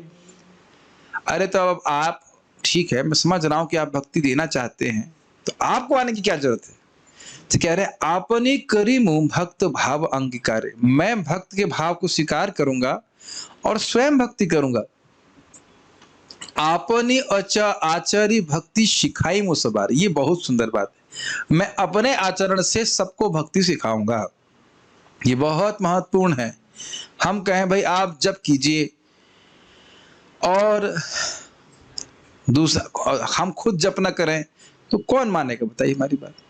1 दिन 2 दिन तो मान लेंगे, लेकिन बाकी समय नहीं मानेंगे। यही मैं बहुत प्रेरित होता हूँ कि जब सुबह भक्त लोग सब जप करने आते हैं तो अन्य कोई नया व्यक्ति आके भी देखेगा कि हाँ ये लोग जप कर रहे हैं। इसीलिए मैं भक्तों से निवेदन करता हूँ कि वीडियो ऑन रखिए। समझ रहे हैं, कोई नया व्यक्ति आएगा देख, हाँ ये लोग, कुछ लोग हैं जो कर रहे हैं। और मैं जब नए लोगों को जोड़ता हूं तो बोलता देखिए डॉक्टर साहब वहां से हैं, दो तीन डॉक्टर साहब हैं, 2-3 इंजीनियर हैं, और जगह जगह से लोग हैं। माता जी लोग भी देखो जब कर रहे हैं तो माता जी लोगों को देख करके लगता है हाँ भाई, हाँ, अगर मान लीजिए इसमें 100 ब्रह्मचारी होते तो कोई सोच सकता है ब्रह्मचारी लोग कर रहे हैं, इन्हें कुछ करने के लिए है नहीं इसलिए कर रहे हैं। लेकिन आप देखेंगे अरे नहीं भाई, नौकरी करने वाले हैं, माता जी हैं, प्रभु जी, सभी लोग कर रहे हैं, तो हो जाता ना कि ये लोग क्यों कर रहे हैं। आप इस चीज को समझिए, हम आचरण करके ही बहुत आसानी से सिखा सकते हैं लोग। क्या हमारे गुरु महाराज बोले थे, the easy way teach others is to teach by example. दूसरों को सिखाने का आसान तरीका है आचरण से सिखाइए। बहुत प्रसन्नता होती है, सब लोग मैं देखा सुबह जो लोग वीडियो ऑन करते सीधे बैठ जाते, सब ऋषि मुनि की तरह एकदम। बहुत, क्योंकि मैं भी ऐसे बैठता हूं और अन्य लोग भी वैसे बैठते हैं। आज मेरा हाथ कुछ क्षण के लिए ऐसे आ गया, तुरंत मैंने सीधे कर लेगा, नहीं लोग पकड़ लेंगे, अरे प्रभु जी तो ऐसे बैठे हुए। हाँ, लेकिन ये बहुत पूर्ण है, और एक बार आपका अभ्यास हो जाएगा तो आपका जब बहुत अच्छा होगा, कोई कठिनाई नहीं होती इस प्रकार से। ये बात आप सीख लीजिए। इस पर छोटी सी कहानी जरूर सुनाना चाहता हूँ, गांधी जी की। आप जानते हैं इस कहानी को? गांधी जी को पूछा गया, एक लड़की को लेके आए, उसकी अम्मा, माँ मतलब, कि भाई ये गुड़ बहुत खाती है, मीठा कुछ बहुत खाती है। तो गांधी जी ने कहा 1 हफ्ते के बाद वो लेके आओ उसको। तो उन्होंने कहा 1 हफ्ते के बाद लेके आई, तो उन्होंने कहा बेटा गुड़ नहीं खाना चाहिए। तो उन्होंने कहा यही बात को आप पहले भी कह सकते थे। उन्होंने कहा उस वक्त मैं स्वयं गुड़ खा रहा था। तो ये स्वाभाविक सी बात है। श्रील प्रभुपाद जी कहे, जो व्यक्ति 16 माला जप कर रहा है, 4 नियमों का पालन कर रहा है, वो जहां भी प्रचार करेगा वो प्रभावशाली होगा। 1 होगा कि 2 होगा, आप करके देखना कभी कि होगा ही, प्रभावित तो हो ही जाते हैं लोग। ठीक है, ओके। अच्छा, एक और चीज देखिएगा, ये इंटरेस्टिंग है। जब आप भक्तों के समूह में होते हैं, जब सब लोग तुलसी पूजा कर रहे होते हैं, तो आपको लगता है ना कि जरूर महत्वपूर्ण वस्तु होगी, मेरी छूट रही है। ये आपने अनुभव किया है? आप लोग, सब लोग तुलसी पूजा कर रहे हैं, आप अकेले तुलसी पूजा करेंगे तो लगेगा कि अब कौन करे, ठीक है छोड़ो, आज छोड़ देते हैं, स्किप हो जाता है। लेकिन जब सब लोग कर रहे होते हैं तो आपको अपने आप लगता है कि बहुत जरूरी चीज होगी, तभी तो कर रहे हैं ये लोग, इतने सारे लोग कर रहे हैं तो जरूरी चीज होगी। इसीलिए भक्तों की संगत बहुत आवश्यक है, जिससे हम रोज भक्ति कर सकें। क्या ये सब चीजें अपने चित्त में हम देखते हैं? आप नहीं देखते। मान लीजिए कल आप मंगल आरती जाएं और आप अकेले खड़े हो, सोचिए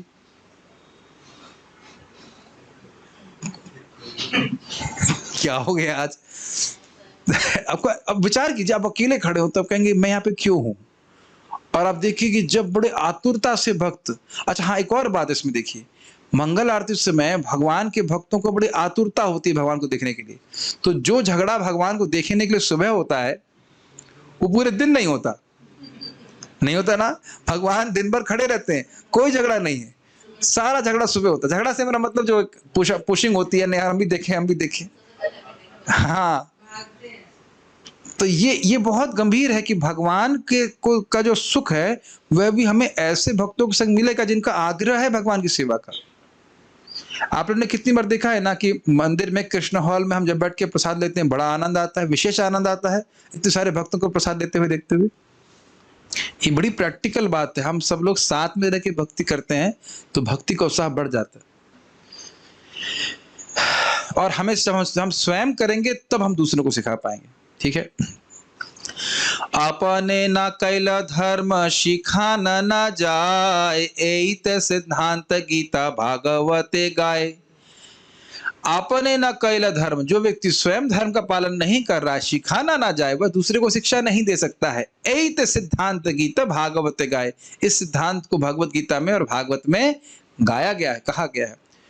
इस संबंध में स्वयं नित्यानंद प्रभु की उक्ति है, एक डाकू को जिसको उन्होंने भगवान का भक्त बना दिया, धर्म पथ गिया और लहो हरि नाम। तुम धार्मिक पथ पर चलो, मतलब पाप आचरण नहीं करो और भगवान का नाम उच्चारण करोगे, तब तुम दूसरों का परित्राण कर सकते हो। ये स्वयं नित्यानंद प्रभु का आशीर्वाद है। सेम 16 माला जप कम से कम और 4 नियमों का पालन करेंगे तो निश्चित रूप से आप दूसरों का कल्याण कर सकते हैं। ठीक है, ओके। यदा यदा हि धर्मस्य ग्लानिर्भवति भारत, अभ्युत्थानम् अधर्मस्य तदात्मानं सृजाम्यहम्। भगवद गीता का महत्वपूर्ण प्रसिद्ध श्लोक है कि जब जब धर्म की ग्लानि होती है और अधर्म का अधर्म का अभ्युत्थान पड़ता है, तब भगवान इस जगत में आते हैं धर्म की स्थापना करने के लिए। ये क्यों कोट कर रहे हैं? भगवान भक्ति के धर्म को स्थापित करना चाहते थे, युग धर्म को स्थापित करना चाहते, इसलिए परित्राणाय साधूनां विनाशाय च दुष्कृतां धर्म संस्थापनार्थाय संभवामि युगे युगे। साधुओं के परित्राण के लिए, उनको कष्टों से निवारण देने के लिए, और दुष्कृतों को यानी बुरे लोगों को विनाश करने के लिए और धर्म की संस्थापना करने के लिए युग युग में भगवान अवतरित होते हैं। स्पष्ट है। उत्सीदेयुर इमे लोका न कुर्याम कर्म चेदहम शंकरस्य च कर्तास्याम उपहन्याम इमः प्रजा। तो यहाँ पे भी ये भगवत गीता का ही श्लोक है। इसको क्या अर्थ है तो हम देख लेते हैं स्पष्ट रूप से। उत्सेदेयुर इमे लोका, नष्ट हो जाएंगे। इमे लोका मतलब इस जगत में, न कुर, जो धर्म के सिद्धांत हैं वह नष्ट हो जाएंगे। न कुर्याम कर्म चेदहम, यदि मैं अपने कर्तव्यों को नहीं करता। संकरस्य च कर्ता स्यात् श्याम, मैं ही वर्ण संकरों के पैदा होने का कारण बन जाऊंगा। उपहन्याम इमा प्रजा। तो ये बोल रहे हैं कि अगर भगवान और इस प्रकार से और इस प्रकार से अधर्म के कारण भगवान स्वयं बन जाते हैं, यानी कि भगवान जब आते हैं यहाँ पे तब भी एक प्रॉपर क्षत्रिय की तरह कार्य करते हैं। हाँ, अभी मौका मिल गया कुछ कटाक्ष करने का, सोचता रहता हूँ कुछ ना कुछ कटाक्ष तो होना चाहिए। ये कटाक्ष मेरा नहीं है, ये कटाक्ष श्रील प्रभुपाद जी का। जिन लोग की शादी अभी हुई है, मैं भक्तों की बात कर रहा हूँ, भक्त तो खैर अब छोड़ ही दीजिए, उनके लिए भी शिक्षा है। कभी कभी कोई कहेगा कि भाई हमारी तो प्रभु जी अभी शादी हुई, हम कैसे मंगल आरती आए, बोल सकते हैं आप ऐसा। लेकिन भगवान कृष्ण की बहुत सारी शादियां हुई थी, लेकिन भगवान कभी मंगल आरती नहीं छोड़ते। कहने का अर्थ क्या है? बड़ा स्पष्ट। आप भगवान श्री कृष्ण की डेली एक्टिविटीज उसको पढ़िए तो रुक्मिणी जी और अन्य रानियां नहीं चाहती कि कृष्ण उठ जाएं, और बहुत सुंदर भी हैं, लेकिन फिर भी कृष्ण सुबह उठ जाते हैं और ध्यान करते हैं और सब जो भी सुबह के कार्य है वो करते हैं। अब जब आते हैं प्रभुपाद ने बोलनी बड़ी कठोर है, लेकिन आप पढ़ लीजिएगा उसको क्या लिखा है। लेकिन प्रभुपाद हम बता रहे हैं, अगर जो हल्की बात है, हल्की फुल्की बात है वो हम बोल सकते हैं, जो कठोर बात है आप स्वयं पढ़ लीजिएगा। इंग्लिश में पढ़िएगा, हिंदी वालों ने डिलीट कर दिया उसको। वो मैंने देखा हिंदी में उसको डिलीट कर देगा, इतनी हैवी बात प्रभुपाद लिखिए, बोल देते क्या है।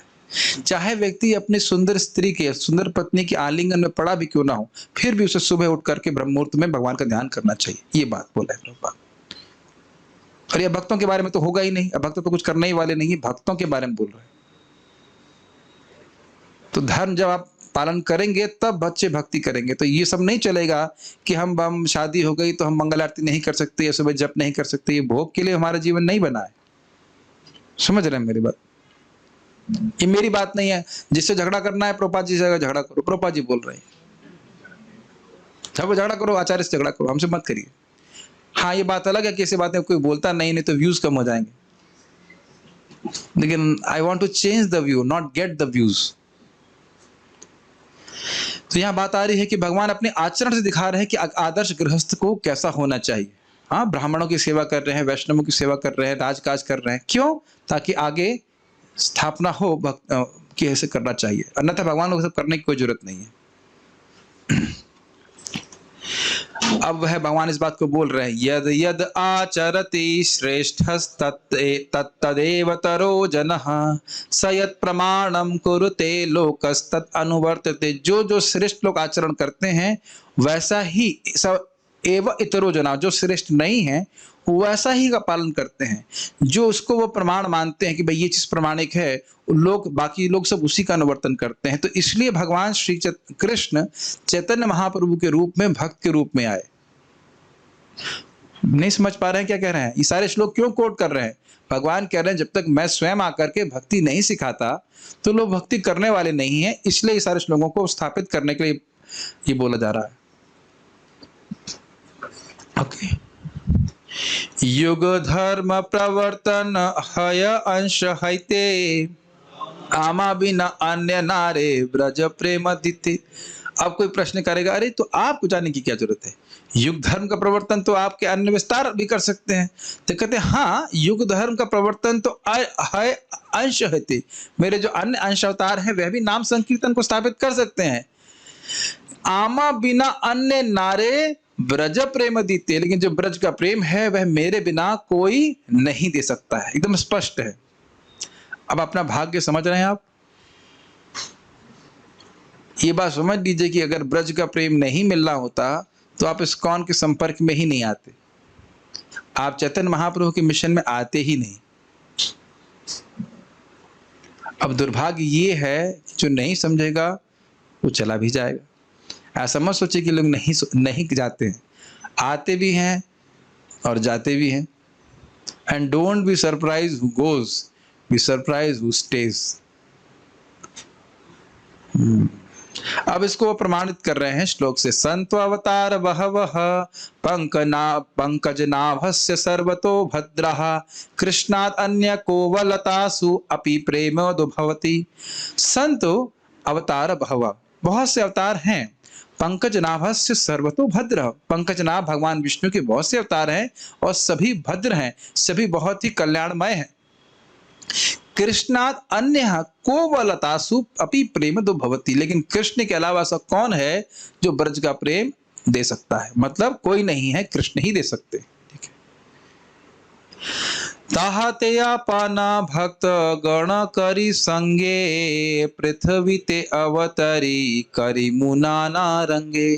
तो इसलिए अपने भक्तों को साथ में, भक्तगणों को साथ में लेकर के मैं पृथ्वी पे अवतरित होऊंगा और विभिन्न प्रकार की लीलाएं करूंगा। कौन बोल रहे हैं सब बातें? भगवान कृष्ण बोल रहे हैं। गुड। एत भावी कली काले प्रथम संध्याय अवतीर्ण हैला कृष्ण आपनी न दियाय। अब प्रभु जी की बात समझ में आ रही। प्रथम संध्याय, देखिए द्वापर और कली, इसके बीच में 10,000 साल का जो समय होता है उसको संध्या का समय कहते हैं। और इस समय धर्म बहुत बढ़ता है, यद्यपि कलयुग है, ग्रहण कर रहे हैं। उसके बाद बहुत अधिक अधर्म बढ़ना शुरू हो जाता है। तो अभी हम लोग 5,000 साल बीते हैं ना कलयुग के, तो अभी उतना अधर्म नहीं बढ़ा है, अभी हम एक दूसरे को खा नहीं रहे हैं। ये भी स्थिति कलयुग की आ जाएगी। तो इसलिए भक्ति कर लीजिए, टालिए मत अगले जन्म के लिए। समझ में आ रहा है मैं क्या कह रहा हूं? कलयुग जो है 4,32,000 साल का होता है और द्वापर 8 लाख कुछ होता है। तो द्वापर युग आज से 5,000 साल पहले समाप्त हुआ और जिस भी दिन से शुरू हुआ तो उस दिन से लेकर के 10,000 साल तक पहली प्रथम संध्या होती है। और उस संध्या के बाद अब कलयुग बहुत तेजी से बढ़ना शुरू हो जाएगा। वो बढ़ेगा, आपको उसे कुछ कर नहीं सकते। और फिर अंतिम संध्या नहीं कहना चाहिए, हाँ अंतिम संध्या कह लीजिए, जब अब इस कलयुग के बाद सतयुग आएगा तो जो आखिरी के 10,000 साल होंगे उसमें फिर कल की अवतार आकर के छटनी करेंगे। तो क्या हम तब तक वेट करना चाहते हैं? श्रीनिवास प्रभु, कैसा लगता है आपको? सही का मतलब क्या? तब तक आप प्रतीक्षा करना चाहते हैं कि कल की अवतार के दर्शन हो जाते तब मैं भगवान के पास जाता? खैर मैं तो विनोद कर रहा हूं। कहने की बात है, किसी भी भक्त को प्रतीक्षा नहीं करना चाहिए, आगे बहुत कठिनाई होगी, समझ रहे ना, ये बात है। तो सभी लोग अपना व्रत, नाम व्रत जरूर पूरा करें, 16 माला का जप कम से कम, और 4 नियमों का पालन करें। देखिए शुरुआत में भले ही 4 नियमों का पालन करना कठिन लगता है, लेकिन भगवान की कथा सुनते रहें, जप करते रहें तो बहुत आसान लगने लग जाएगा, बहुत आसान लग जाएगा। समय ही नहीं रहेगा नियमों को भंग करने का। हाँ, मूर्खता भी नहीं करनी चाहिए। एक भक्त मुझे मैसेज किए, मतलब मैं सुबह चेक किया, प्रभु जी बहुत काम वासना सता रही है। कितने बजे मैसेज किए थे? रात के 12 बजे। तो उनको बोलो भाई तुम रात के 12 बजे तुम जगे क्यों? जब तमोगुण रजोगुण तमोगुण का समय है तो तुम्हें तो सब गंदी बातें सताएंगी ही। कौन बोला तुमको रात के 12 बजे जगने के लिए? तुम 9 बजे सो जाओ, सुबह 4 बजे उठ जाओ। अब देखते होंगे सुबह 4 बजे ये सब गंदी बातें नहीं सताती हैं इतने। 3 बजे उठ जाइए और जितना जितना आप संग करते जाएंगे इसका सतोगुण का, अपने आप ही गंदगी गंदी वासना हट जाएंगी। और अगर आएंगी भी, ठीक है, ओके, ये बात समझ रहे हैं, गंदी वासना उठ भी जाती है लेकिन लगता है कुछ वैल्यू नहीं है, ध्यान नहीं देता है भक्त उधर, वो तो पहले के संस्कार हैं, उठ रहे नहीं उठ रहे, बंद हो रहे, अनमनस्क समझते हैं, अनमनस्क, उधर उसका मन, उसमें इंटरेस्ट नहीं होता। सर्वान पार्थ मनोगतान, वो समझ गया है कि मानसिक फैक्ट्री से उठ रहा है, कुछ देर में शांत हो जाएगा। मैं अपना अनुभव बता रहा हूँ, आज सुबह इतना बढ़िया हो रहा था, एकदम से कोई बुरे विचार आए, चुप, ऐसे मन को ऐसे बोलना पड़ता है, चुप चुप करने दो, चुप। होता है, सबके संग होता है, ऐसा नहीं मेरे संग नहीं हो रहा है और किसी के संग नहीं होता, जो कहता नहीं होता वो आपको उल्लू बना रहा है, सबके संग होता है। यमनाचार्य जी कह रहे हैं कि मेरे को इतना कृष्ण भक्ति में सुख मिल रहा है लेकिन नारी संगम का विचार आता नहीं, हिट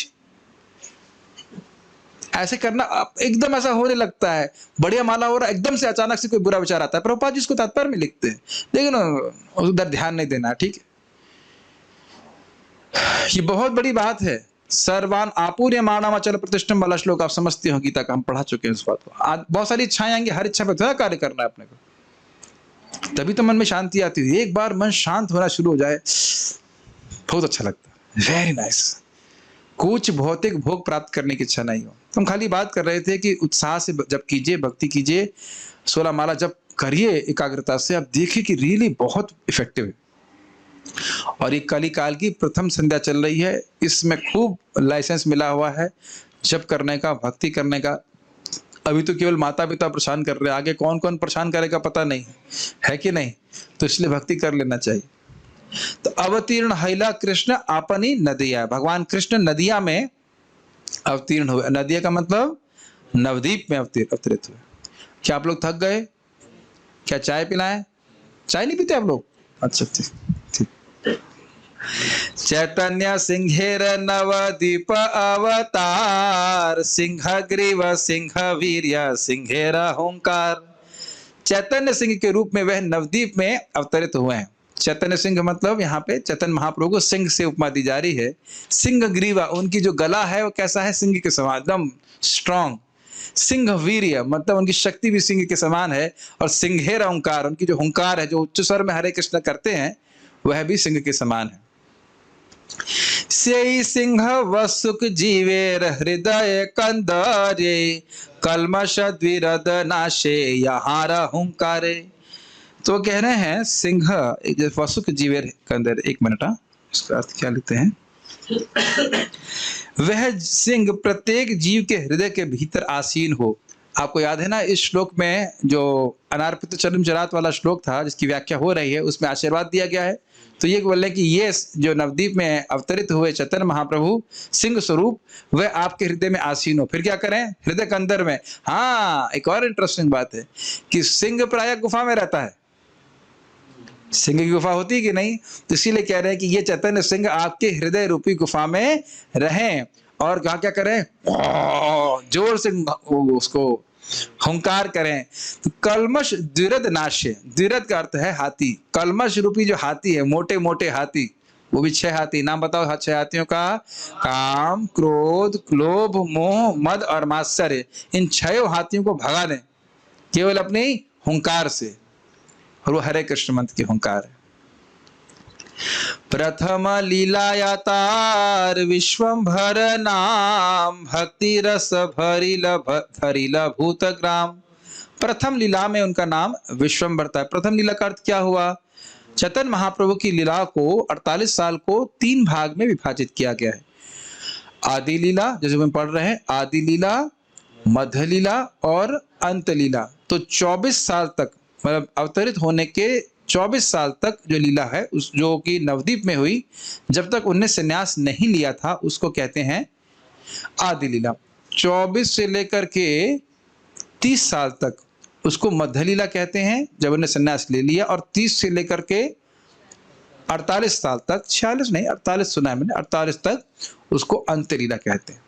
तो ये इस प्रकार से है। तो कहते हैं प्रथम लीला में, आदि लीला में 24 साल के पहले तक उनका नाम विश्वंभर था।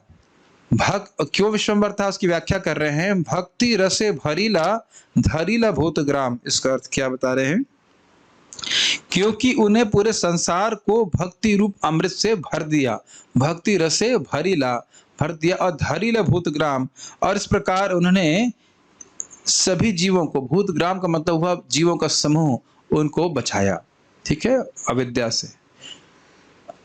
डुब्रुन धातुर अर्थ पोषण धारण, पुशीला धरिला प्रेम धिया त्रिभुवन। तो यहाँ कह रहे हैं कि जो ये विश्वंबर शब्द जो है इसका मूल है डुब्र धातु, और डुब्र धातु जो शब्द है उसका अर्थ है पोषण और धारण। तो भगवान ने भगवत प्रेम को वितरण करके तीनों लोकों का पालन पोषण किया। कहेंगे एक मिनट, धरती पे अवतरित हुए, तीनों लोग कहां से आ गए? ज्यादा बात करते हो आप लोग। अभी आपने कहा कि धरती में अवतरित हुए, तो अब ये क्या कह रहे हो कि तीनों लोगों का पालन कर रहे हैं? तीनों लोकों में महाप्रभु ने प्रेम नहीं दिया भाई साहब, केवल धरती में दिया है? नहीं। जब महाप्रभु संकीर्तन कर रहे थे, आप आगे सुनेंगे, तो दुर्गा देवी और अन्य जितने भी अवतार है, 4 कुमार, शिव जी, नारद जी, सब आ गए इकट्ठा होकर के कीर्तन करने के लिए। यमराज जी भी, जब जगाई मधाई का उद्धार हुआ तो यमराज जी बेहोश हो गए। इतनी कृपा, बेहोश हो गए बेचारे, जिनको देख के पूरी दुनिया बेहोश हो जाती है, वे महाप्रभु की कृपा देख करके बेहोश हो गए। तो समझ रहे हैं ना, देवता भी आकर के जब उनका अवतरण हुआ, आप सुनेंगे, तो इंद्र की पत्नी अदिति कौन है? कौन है अदिति? देवताओं की माँ वह, और बहुत सारे लोग ब्राह्मण स्त्री का रूप लेकर के उनके लिए उपहार लेकर के आए। तो सब लोग आए थे, और ये सब बातें भी हम आगे पढ़ते हैं। मेरी तो इच्छा हो रही जब तक चैतन्य चरितामृत नहीं हो जाए तो लग रहा पूरा ही पढ़ा दिया जाए, इतनी सुंदर है। लग रहा है कि कर देना चाहिए, है ना? बहुत अच्छा है। शेष लीलाय धरे नाम श्री कृष्ण चैतन्य, श्री कृष्ण जनाए सब विश्व कैल धन्य। 24 साल के बाद उनको श्री कृष्ण चैतन्य के नाम से जाना गया, और श्री कृष्ण जनाए सब विश्व कैल धन्य, और भगवान पूरे विश्व को उन्हें श्री कृष्ण के बारे में बताया, इसलिए, और पूरे विश्व को धन्य किया। तारा युग अवतार जानी गर्ग महाशय, कृष्ण नाम करणे करिया छे निर्णय। इस युग अवतार के बारे में गर्ग महाशय जानते थे। गर्ग महाशय मतलब गर्गाचार्य जी, और भगवान कृष्ण के नामकरण के समय उन्हें इसका निर्णय कर लिया था। वह श्रीमन चैतन्य महाप्रभु के अवतार के बारे में जानते थे। आप जानते हैं कि भगवान कृष्ण जब नंद महाराज के आए थे, मतलब उनको रखा गया, तो एक समय में गर्गाचार्य जी आए, और गर्गाचार्य जी को वासुदेव जी ने ही भेजा था अपने बच्चे के बारे में जानने के लिए, उसका नामकरण इत्यादि करने के लिए। तो आए थे नामकरण के उद्देश्य से ही। तो वहां पे जब नंद महाराज ने कहा कि आप नामकरण कर दीजिए, तो उन्होंने कहा नहीं, मैं नामकरण करूंगा तो ये सूचित होगा कि मेरा आपका लड़का जो है कहीं ना कहीं वसुदेव से संबंधित है, क्योंकि मैं तो राजपुरोहित हूँ। तो उन्होंने कहा ऐसा करिए, चुपके से गौशाला में कर दीजिएगा। तो वहां पे गर्गाचार्य जी श्लोक बोलते हैं, आसन वर्णास्त्रयो हि अस्या गृणतो नुयुगम तनुः, शुक्लो रक्तस्तथा पीता इदानीं कृष्णतां गतः। आसन वर्णास्त्रयो हि अस्या इस बच्चे को, ये देख रहे ना बच्चा कृष्ण, इसके ही अस्या निश्चित रूप से इसके 3 प्रकार के वर्ण होते हैं। गृणतो अनुयुगम तनु, युग के अनुसार यह विभिन्न शरीर धारण करते हैं और उसके अलग अलग रंग होते हैं। शुक्लो रक्तस तथा पीता, शुक्ल मतलब सफेद, रक्तस मतलब लाल, पीत मतलब पीला, इदानीम कृष्णताम गता, और इस समय यह कृष्णता को प्राप्त हुआ है। कृष्णता मतलब श्यामलता को प्राप्त हुआ है। समझ रहे हैं ना? शुक्ल मतलब हो गया सतयुग में आने वाले हंस अवतार। रक्त जो हुआ यह यज्ञ अवतार के लिए कहा जाता है, जो त्रेता युग में आते हैं। और पीत हो गए भगवान श्री चैतन्य महाप्रभु, और कृष्णताम गता मतलब भगवान श्री कृष्ण। तो इनके बारे में वर्णन हुआ है। तो इसलिए संदेह नहीं करना चाहिए कि श्रीमन चैतन्य महाप्रभु अवतार हैं या नहीं है, ये बात यहाँ से सत्यापित हो रही है। शुक्ल रक्त पीत वर्ण एतेन द्युति सत्य त्रेता कली काले धरे न श्रीपति। एक और बात ध्यान देना होगा, हमने मूल श्लोक में क्या सुना था, हरिपुरट सुंदर द्युति कदम्ब संदीपिता, कि बस स्वर्ण की आभा से भी अधिक आभा से युक्त है। तो यह भी प्रमाणित कर रहा है भागवत का श्लोक कि भगवान चैतन्य महाप्रभु का जो वर्ण है वह स्वर्ण वर्ण का है, पीत वर्ण का है। शुक्ल रक्त पीत वर्ण ए तीन द्युति। शुक्ल मतलब सफेद, रक्त मतलब लाल और पीत मतलब पीला। ये तीन प्रकार की अंग कांति हैं। सत्य त्रेता कली काले धरे न श्रीपति। श्रीपति मतलब भगवान श्री हरि कृष्ण सतयुग में शुक्ल अवतार, त्रेता युग में रक्तावतार और कलियुग में पीत वर्ण के रूप में आते हैं। ये बच्चा इतना हल्ला कर रहा है, उनको थोड़ा शांत करा दीजिए। इदानीम द्वापरेति हो हैला कृष्ण वर्णा, सॉरी ये इदानीम शब्द संस्कृत सोचने लगा। इदानीम द्वापरेति हो हैला कृष्ण वर्णा ए सब शास्त्रागम पुराणेर मर्मा। तो इस द्वापर युग में ये हैला कृष्ण वर्ण, कृष्ण वर्ण के हुए, यही इस सभी शास्त्रों का मर्म है, शास्त्र पुराण का मर्म है, समझ लेना चाहिए इसको। अब इसको फिर वह प्रमाणित कर रहे हैं। द्वापरे भगवान श्यामः पीतवासा निजायुध श्रीवत्सादिभिर अंकश्च लक्षणैर उपलक्षितः। द्वापरे, द्वापर युग में भगवान श्याम वर्ण के होते हैं, पीतवासा पीला वस्त्र धारण करते हैं और निजायुध अपने आयुध धारण करते हैं। श्रीवत्स आदिभिर, श्रीवत्स मतलब श्रीवत्स का चिन्ह जो उनकी छाती पे है वो, उससे उनकी छाती अंकित रहती है और उन लक्षणों से वो उपलक्षित होते हैं, वो समझे जाते हैं। इस संबंध में बड़ी सुंदर एक टीका है,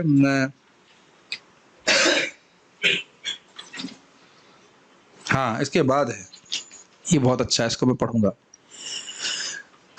तो यानी कि ये सब बातें क्यों कही जा रही हैं कि जो भगवान कृष्ण द्वापर युग में आते हैं वही पीतवर्ण के रूप में चैतन्य महाप्रभु के रूप में आते हैं।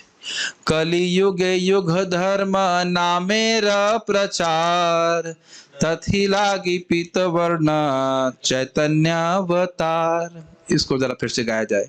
कलियुग युग धर्म नामेर प्रचार तथि लागी पीत वर्ण चैतन्य अवतार। कलयुग में युग धर्म क्या है? नाम का प्रचार करना। कौन से नाम का?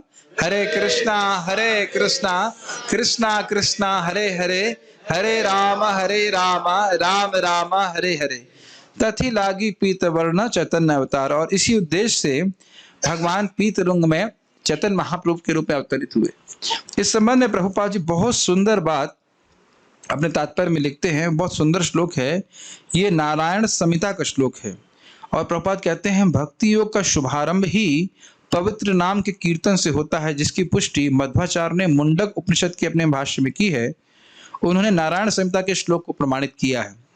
द्वापरर्जनैर विष्णु पंचरात्रैस्तु केवलै कलयुग तु नाम मात्रेण पूजते भगवान हरि। द्वापर युग में लोग पंचरात्रि विधि से भगवान विष्णु की पूजा करते थे, लेकिन कलयुग तु नाम मात्रेण, कलयुग में तो नाम के उच्चारण मात्र से भगवान हरि की पूजन हो जाता है। हम लोग इतने डल हैं कि हम यह भी नहीं समझ पा रहे। अब आप बताइए, जब घर में आरती करता है तो व्यक्ति और भी कुछ काम करता है क्या? मंदिर में कभी आपने देखा है अब आरती कर रहा हो, सो रहा हो, हाँ, या व्हाट्सएप का मैसेज पढ़ रहा हो या और कुछ कार्य कर रहा हो?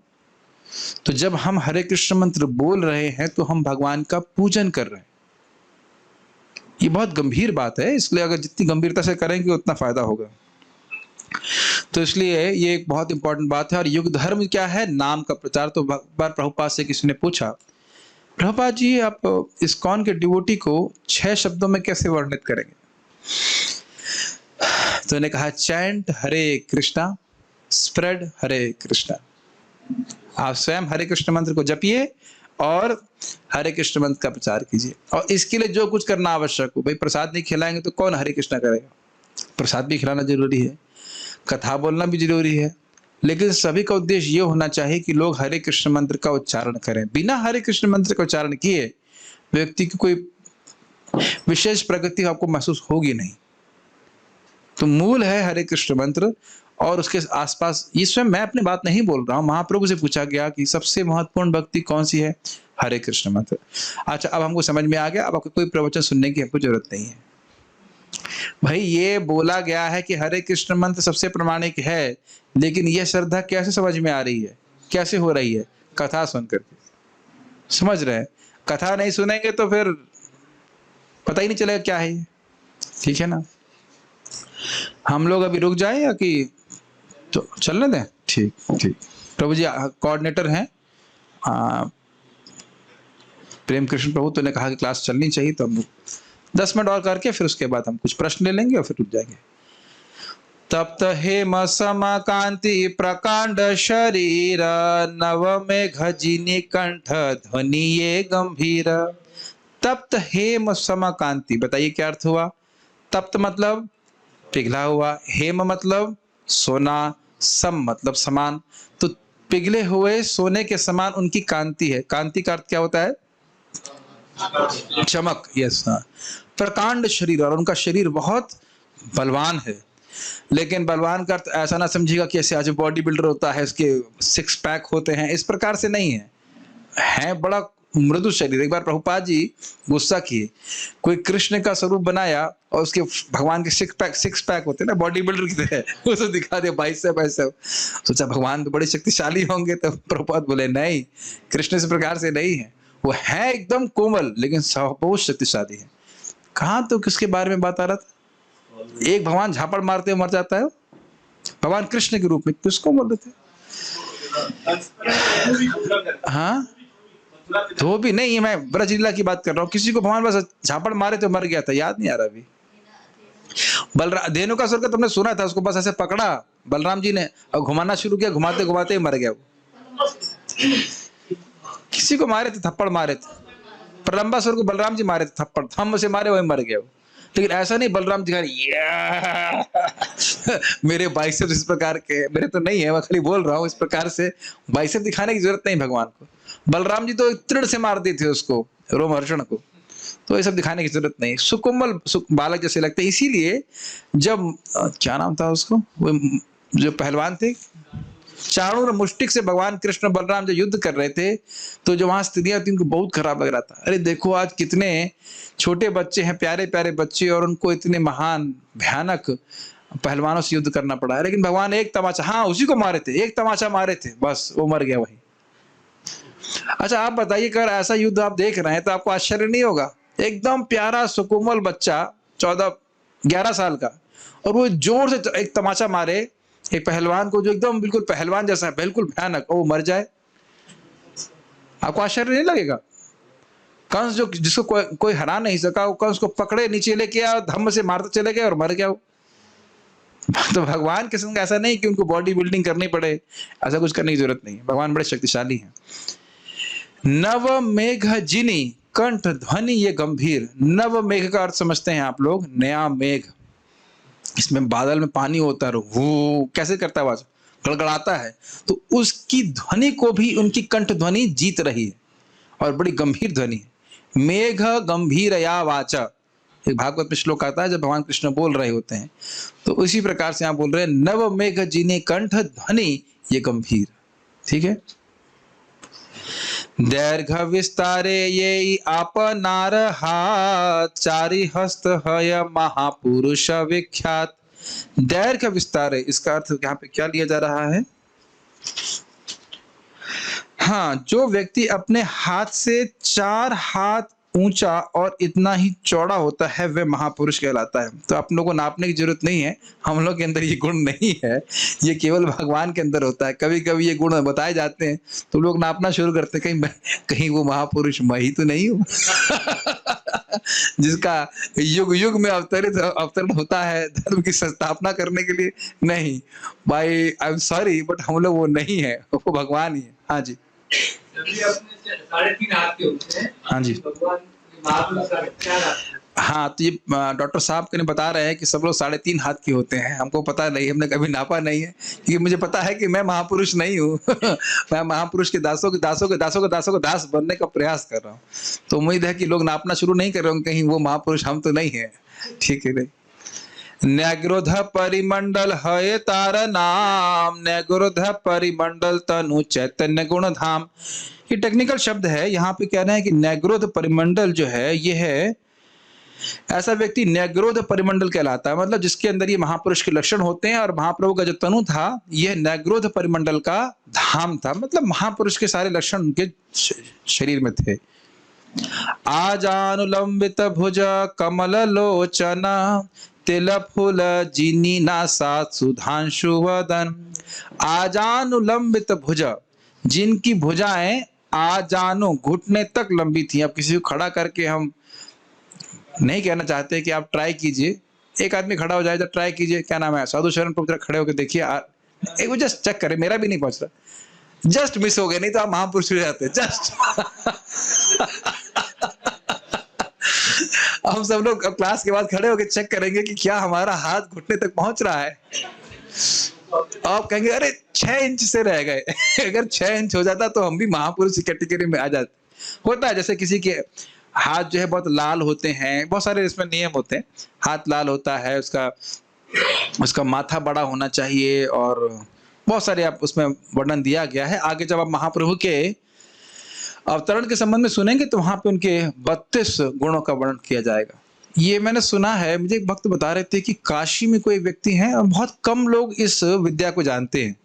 वो आपका माथा पढ़ सकते हैं, आपका हाथ देख करके बता देंगे आपका भविष्य क्या है, सब कुछ बता सकते हैं। केवल ये एक एस्ट्रोलॉजी मात्र नहीं है, वो गुण मतलब कुछ लक्षण देख करके बता सकते हैं। मुझे भी याद नहीं आ रहा से कहते हैं, इसको एक विद्या कहते हैं, भी याद नहीं आ रहा, लेकिन काशी में एक व्यक्ति का नाम बता रहे थे। व्यक्ति जी नहीं प्रभु जी, ज्योतिष विद्या नहीं है, उसे कुछ और कहते हैं, भी याद नहीं कुछ, हाँ कुछ नाम याद नहीं आ रहा, ऐसा होता है। उसको देख करके व्यक्ति समझ जाता है कि ये महान व्यक्ति, ला से कुछ नाम होता है उसका, जो भी रहो। कमल लोचन तो समझ गए आप, आंखें कमल के समान है उनकी। तिल फूल जिनी नासा, तिल के फूल को की जैसी उनकी नाक है। तिल का फूल कैसे होता है, नेट पे देखना पड़ेगा भाई। हाँ नुकीला होता है, अब जो भी है हमने कभी देखा नहीं। और सुधांशु वचन, सुधांशु का अर्थ है अमृत। सुधांशु का अर्थ क्या है, कहाँ पे लिखा हुआ है? सुधांशु मतलब उनका वदन, मतलब चेहरा, तो उनका सुधांशु का मतलब है चंद्रमा, तो उनका जो चेहरा है वह चंद्रमा के समान है। ओके। शांत दांत कृष्ण भक्ति निष्ठा परायण भक्त वत्सल सुशील सर्वभूते सम। वो शांत हैं, दांत मतलब उनकी इंद्रियां संयमित हैं, कृष्ण भक्ति में निष्ठ हैं, भक्तों को प्रेम करते हैं, सुशील मतलब बहुत अच्छे चरित्र वाले हैं, और सर्वभूत सम, सभी जीवों के प्रति सम है।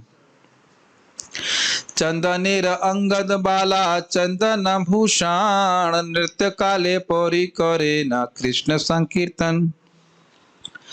चंदन की बाजूबंद, अंगद मतलब बाजूबंद, बाजूबंद का अर्थ होता है कड़े, ये यहाँ बांधते हैं, सॉरी हाँ यहाँ बांधते हैं, वह चंदन का बना हुआ है। बाला मतलब चूड़ियां, चंदन का लेप है, उससे भूषित होते हैं। नृत्य काल के समय में वह इन सबको पहनते हैं और ये आभूषण धारण करते हैं।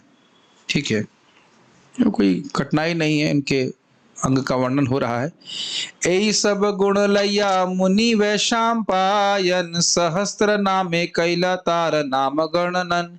इन सब को, इन गुणों को लेकर के वैशम पायन जिन्होंने महाभारत लिखी थी, उन्होंने विष्णु सहस्त्र नाम में उनका वर्णन किया, और उसकी व्याख्या हम लोग कल सुनेंगे, या सुन लें अभी? नहीं, 2 श्लोक लेकर के रुकेंगे, क्योंकि उसके बाद फिर जो है नाम के बारे में बात आएगी, तो उसको वहां पे हम पढ़ेंगे। ठीक है, इसको पढ़ के रुक जाते हैं। हाँ ये नेक्स्ट देखते हैं। दुई लीला चैतन्य आदि और शेष, दुई लीलाएं चारी चारी नाम विशेष। भगवान चैतन्य महाप्रभु की 2 लीलाएं हैं, आदि और शेष। तो उस शेष के भी 2 भाग हो गए, मध्य और अंत्य। दुई लीलाएं चारी चारी नाम विशेष, दोनों लीलाओं में कौन से 4 नाम हैं। एक श्लोक और देखते हैं। सुवर्ण वर्ण हेमांगो वर्ण वरांगश्चंदनांगदी संन्यास कृच्छमः शांतो निष्ठ शांति परायणः। तो ये सब उनके नाम हैं। सुवर्ण वर्ण, सोने के वर्ण वाले, हेम अंग मतलब पिघले सोने जैसे शरीर वाले, वरांग सुंदर शरीर वाले, चंदन अंगदी उनके शरीर पर चंदन का लेप था, संन्यासकृत इन्होंने संन्यास लिया, शमः मतलब शांत, निष्ठा शांति परायणा। तो देख लीजिए चार शब्द दिख रहे हैं आपको, सुवर्ण वर्ण, हेमांग, वरांगस, चंदनागदी, ये इनके आदि लीला के नाम हैं। ठीक, संन्यासकृत, क्षमा शांतो, निष्ठा शांति परायणा, ये है शेष लीला। तो चार चार नाम ने रखती है।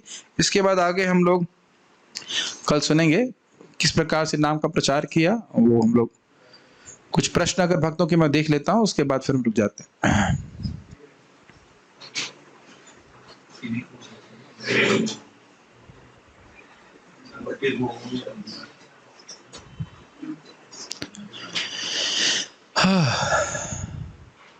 बहुत सारे प्रश्न है क्या?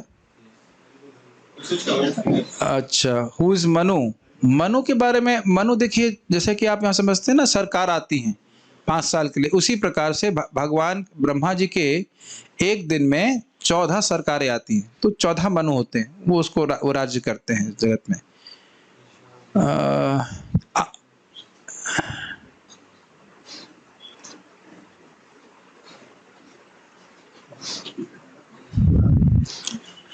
Does it mean that we should concentrate on rules and regulations given in Shastra but also chant Hare Krishna mantra? Is this understanding right? किस कंटेक्स्ट में पूछा गया नहीं समझ में आ रहा मेरे को प्रश्न, लेकिन देखिए मुख्य बात यह है कि सभी नियमों का उद्देश्य होना चाहिए कि हम अपने मन को कृष्ण में लगाएं। बस यही बहुत महत्वपूर्ण बात है। जैसे मैंने आप लोगों को बताया था कि हमें अपना सिंक अलग रखना चाहिए। क्यों बताया था? ताकि ये याद रहे कि ये बर्तन भगवान के हैं और ये बर्तन हमारे हैं। समझ रहे हैं? तो इसका मुख्य उद्देश्य था कि भगवान की स्मृति रहे। ओके, आप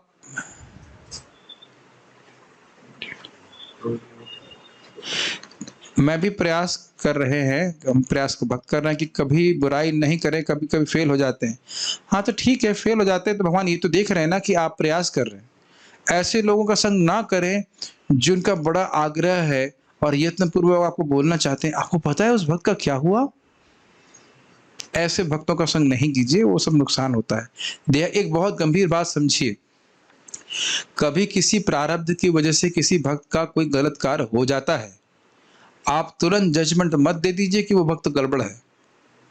आप उसकी मनस्थिति को नहीं समझ रहे हैं। हो सकता है वो पश्चाताप कर रहा हो, और यदि हमने उसका मजाक बनाया तो हो सकता है कि हम भी उसी स्थिति में 2 हफ्ते बाद हों। तो इस बात में आप बहुत सतर्क रहिएगा। माइंड योर ओन बिजनेस, अपनी भक्ति करिए। अगर वो आप उसके गुरु नहीं हैं तो आपका कोई कर्तव्य नहीं उधर से उसको बताने के लिए ये करो, या फिर कोई जजमेंट पास करने के लिए।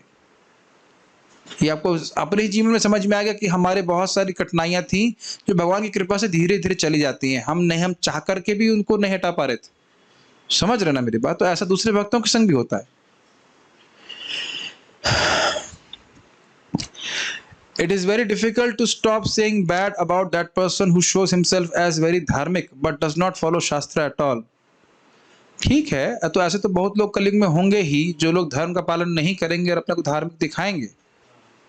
तो लेकिन ऐसे लोग भी तो हैं ना जो धार्मिक नहीं दिखाएंगे लेकिन धर्म का पालन करेंगे। अरे रोज ही सुबह लोग जब करते हुए दिखते हैं क्या? कि नहीं दिखते? हमको तो जूम में दिखते हैं। वो अपना आगे बैनर तो लिखाते नहीं है श्री श्री 108 अनंत विभूषित, ऐसा तो कुछ नहीं लिख रहे। तो जो लोग नहीं कर रहे हैं तो उन्हीं को उनका वर्णन करने का क्या फायदा बताइए। ये सोचिए, पृथु महाराज आप देखोगे, पृथु महाराज भगवान के अवतार हैं और ऋषि मुनि उनका गुणगान कर रहे हैं, और वो कहते हैं जो क्या भगवान का गुणगान नहीं है करने के लिए जो आप मेरा गुणगान कर रहे हैं, तो अपनी वाणी को हम इसमें क्यों व्यर्थ करें। अरे ऐसे ही हमारा 6-7 घंटा सोने में बीत जाता है, कम से कम जितने समय जागृत रह रहे हैं उसको दुनिया की वार्ता करने में क्या फायदा। वो कितना नाम है, कितना फायदा है एक नाम उच्चारण करने का भी, तो उधर लगाना चाहिए। ये सब संघ का प्रभाव होता है। अच्छे लोगों का संग करेंगे तो इसमें नहीं फंसेंगे। भक्त भागते हुए आते हैं कि लेट हो जाते हैं? हाँ, यही होना ही चाहिए।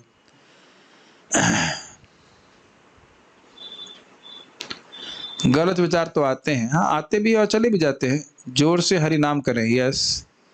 ब्रह्मा जी के एक दिन में भगवान आते हैं, तो क्या भगवान और श्री कृष्ण अलग अलग दिन में आए? कृपा समझाएं। नहीं नहीं, ब्रह्मा जी के दिन में एक बार भगवान आते हैं, मतलब भगवान श्री कृष्ण ही आते हैं। और कौन से भगवान के बारे में बात कर रहे हैं? चैतन्य महाप्रभु और श्री कृष्ण। जब भगवान कृष्ण आते हैं, स्वयं रूप कृष्ण द्वापर में, उसके जस्ट बाद वाले, मतलब उसी के बाद जो आने वाला कलयुग है, उसी में भगवान चैतन्य महाप्रभु के रूप में आते हैं। अच्छा, यह तो समझ गए ना कि काफी समय के बाद आ रहे हैं। चैतन्य चरितामृत पूरा पढ़ेंगे, इंटरेस्टिंग है, सुनने में अच्छा लग रहा है। हाँ, मेरे को भी अच्छा लग रहा है, देखते हैं क्या कर सकते हैं, कैसे भगवान चाहते हैं। और कोई प्रश्न नहीं है? Shastra says 3 lokas must offer. So what does this mean as in this slok? Mahaprabhu did उद्धार of all 3 lokas. हाँ, महाप्रभु ने तीनों लोकों का उद्धार किया। हरे कृष्ण। भगवान गोलोक में श्याम वर्ण है, फिर वो अन्य कलर क्यों स्वीकार करते हैं? ये तो आप जानते ही हो कि भगवान चैतन्य महाप्रभु के रूप में क्यों आते हैं। राधा भाव दिति सुवललितम नवमी कृष्ण स्वरूपम, ये भगवान के अंतरंग कारण को प्रस्तुत कर रहा है। भगवान श्रीमती राधा रानी के भाव को स्वीकार करके और उनकी द्वितीय अंग कांति को लेकर के जगत में आते हैं। तो उसको आप अगले चैप्टर में सीखोगे।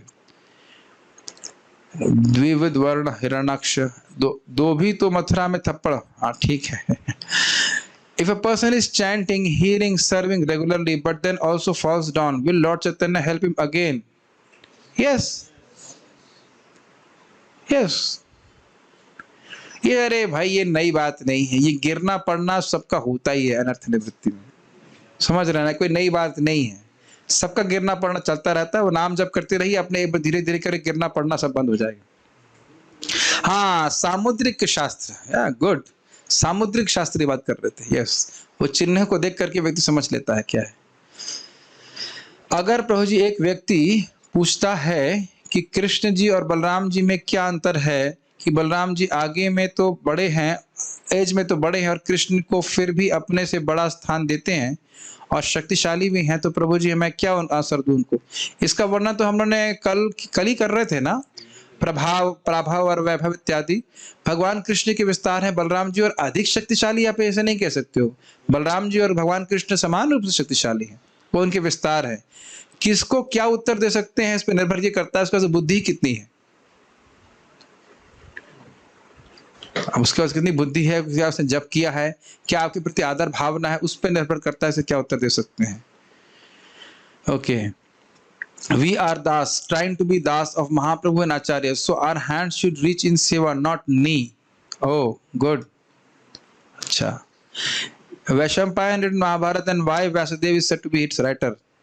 नहीं, वैशंपायन जी ने कह रहे, अगर वैशंपायन जी ने भागवत महाभारत लिखी तो व्यासदेव जी को क्यों कह रहे? व्यासदेव जी ने लिखी है, वैशंपायन जी ने बोली है जनमेजय को, तो ये नहीं सोचना चाहिए कि लिखी है उन्होंने। हु इज अवतार ऑफ रेड कलर, यज्ञ नाम रखा जाता है उनको, रक्त वर्ण का अवतार कहा जाता है। अगर कोई भक्त बॉलीवुड के गानों को अपने प्रचार में इस्तेमाल कर रहा है, तो क्या हमें उसको पीछे लगना चाहिए? कोई काफी गाने पॉपुलर हो सकते हैं। बहुत बार भक्त लोग ऐसे मैसेज फॉरवर्ड करते हैं। अब मैं बहुत कठोर बोलने वाला हूँ, यदि मेरे को किया तो आखिरी मैसेज होगा, मैं आपका नंबर ब्लॉक कर दूंगा, मैं ये बोलता हूँ। अगर कोई मुझे इधर उधर की बातें मैसेज करता है तो मेरा एक ही मैसेज आता है, भाई ये आखिरी मैसेज होगा, अगर आपने दोबारा ऐसे मैसेज किया तो हमारा आपका संबंध समाप्त, हम आपको ब्लॉक कर देंगे। मेरे पास फालतू बातें करने के लिए नहीं। इवन मेरे को हरे कृष्णा प्रभु जी के मैसेज भी मत करना, कोई भी सुन रहा हो तो। हरे कृष्णा प्रभु जी, सुप्रभात, मेरी प्रभात अच्छी होती है, मंगल आरती जाते हैं, आपके बोलने की जरूरत नहीं है। ये टाइम मेरे पास इतना टाइम नहीं है। हर वक्त को समझना चाहिए कि प्रभु जी के पास फालतू टाइम नहीं है। कुछ आपके पास प्रश्न हो, कोई कठिनाई हो तो आप कीजिए, मुझे हरे कृष्णा प्रभु जी करने की भी जरूरत नहीं है। जो 2-4 बार करता है मैं कहूँगा भाई आप और करोगे तो मैं ब्लॉक कर दूंगा, सीधी बात, कोई संबंध नहीं देखना है इसमें। If people are not conscious, I am not here to interact with them, सीधी सी बात। या फिर दर्शन पे दर्शन भेज रहे हो, हमने कहा अरे भैया हम जाते हैं दर्शन करने के लिए, क्या हम कुछ काम कर रहे हैं, कुछ पढ़ रहे हैं, दर्शन पे दर्शन भेजे जा रहे हो, क्यों भेज रहे हो? मुझे कृष्ण भावना भावित मत बनाइए आप। मैं हम लोग को बोल रहा हूँ जो दे दरादन बिना कुछ सोचे समझे दे दरादन मैसेज किए जा रहे हैं। मेरे को आप मत दीजिए। मैं बहुत समय है हमारे पास कृष्ण भावना भावित होने के बहुत से तरीके हैं, आप मत बताइए, यही आप अन्य लोगों को बोलिए। इसीलिए मैं लोगों को जबरदस्ती ग्रुप में नहीं जोड़ता, मैं उनको लिंक देता हूँ, वो खुद जुड़े और जब चाहना चाहे जा भी सकते। लेकिन अगर कोई मुझे इस प्रकार से जोड़ लेता है तो मैं तुरंत बाहर भी निकल जाता हूँ। Be very straight forward in this matter. कोई इस तरह के बॉलीवुड के गाने, तो बॉलीवुड याद आ रहा है ना, कृष्ण तो याद नहीं आ रहे ना, वृंदावन वुड तो याद नहीं आ रहा ना आपको, वृंदावन का जंगल तो याद नहीं आ रहा, बॉलीवुड का गाना याद आ रहा है ना, अच्छे खासे याद नहीं आ रहे थे, तो फिर क्यों इस तरह के गाने के हम चला? यही तरीका है प्रचार करने का। मेरा पूरा विश्वास है कि बहुत गंभीर लोग इस जगत में हैं जो सीधे सीधे शास्त्र सुनना चाहते हैं। मैं इस जीवन में केवल उनको ही सुनाना चाहता हूँ। और अब नहीं है तो भी कितने भक्त हैं, 86 लोग अभी हैं, 104 लोग थे। हम तो सीधे शास्त्र की चर्चा कर रहे हैं ना लेफ्ट ना राइट, इज इट नॉट? और लोग अच्छा लग रहा है, उम्मीद है, मतलब मेरे बोल रहा हूं वो बात नहीं है, शास्त्र को यथावत प्रस्तुत कीजिए। ऐसे लोग हैं जो उसको ग्रहण करना चाहते हैं। ये मैं अपने गोमाता वालों को भी बोलता हूं, प्रभु जी थोड़ा सा इसमें कमी कर दे, कि हमने कमी मत कर दो, भले ही ना बना सको, आप प्रोडक्ट ना बना सको, कहो खत्म हो गया, ये चलेगा, लेकिन प्रोडक्ट में कमी नहीं करना चाहिए। क्योंकि एक बार कोई लेके जाएगा, we create our own brand. समझ रहे हैं? ये अच्छा प्रश्न किया, मैं थोड़ा कठोर भी बोल रहा हूं। हम फालतू फंड की बातें नहीं करना है। We must talk about Krishna directly, and there are people who want to hear about Krishna directly. Many people, बहुत लोग सुनना चाहते हैं। समझ रहे हैं ना मेरी बात? ये बॉलीवुड का आश्रय लेने की हमको जरूरत नहीं है। Here it is mentioned Lord Chaitanya in every day of Brahma, but in Bhagavad Gita Lord himself says he comes in every millennium, 1000 years. So how to understand this? एक ही बात तो है, 1000 साल में एक बार आ रहे हैं, ब्रह्मा जी के दिन में एक बार आ रहे हैं, तो एक ही बात तो है, क्या दिक्कत है? ब्रह्मा जी के दिन में 1000 चतुर्युग होते हैं ना, तो क्या कठिनाई है? एकादशी के बारे में कुछ बोलिए, अभी कुछ नहीं बोलेंगे। चंदनागदि मीन्स जिनके अंगों पे चंदन आदि लगा हुआ है। एक बात है छोटी सी है कि स्वयं सची माता जो माता यशोदा हैं, उनको चैतन्य महाप्रभु ने कहा कि माता, मैं आपसे एक वरदान चाहता हूं कि आप कृपया एकादशी में अन्न नहीं खाइए। और वहां तक ऐसा प्रथा थी, सोचते थे कि जिनके पति हैं उनको एकादशी नहीं करना चाहिए, ऐसा वो सोचती थी। तो जब सची माता एग्जेम्प्टेड नहीं है तो हमें तो करना ही चाहिए। तो महाप्रभु को बहुत पसंद है कि व्यक्ति एकादशी करे, भगवान को बहुत प्रिय होता है। कहाँ कई बार लोग सोचते हैं कि जो सधवा हैं, जिनके पति हैं, उनको एकादशी नहीं करना चाहिए। उसका कारण पता है? कारण महाराज ने बड़ा अच्छा बताया। महाराज ने कहा कि भाई जिनके पति हैं, अगर पत्नी बहुत व्रत करेगी तो पति तो वैसे ही भूखा रहेगा बेचारा। समझ रहे हैं? महाराज बोल रहे थे कि ऐसे ही आजकल पत्नी को खाना बनाना अच्छा नहीं लगता है, अब बार बार व्रत करने लगेंगी तो पति बेचारा भूखा ही रहेगा। तो इसलिए बोला जा रहा है कि बहुत व्रत नहीं करना चाहिए, लेकिन इसका अर्थ यह नहीं है कि एकादशी व्रत नहीं करना चाहिए। और एकादशी में भी आप व्रत वाला खाना बना सकते हैं, कोई कठिनाई नहीं है। महाराज का अंडरस्टैंडिंग बड़ी अच्छी है, नहीं तो खाना बेचारे को मिलेगा नहीं, काम ही नहीं कर पाएगा। लॉर्ड कम्स आफ्टर, हिसाब लगा रहे हैं, एक मैथमेटिशियन आ गए 800 करोड़ साल के बाद। ठीक है, तो इतना वेट नहीं करने की जरूरत है, नाम जप कीजिए, पहुंच जाएंगे। Okay, so will now chant जो 14 श्लोक है उनका पारायण करेंगे, फिर हम आगे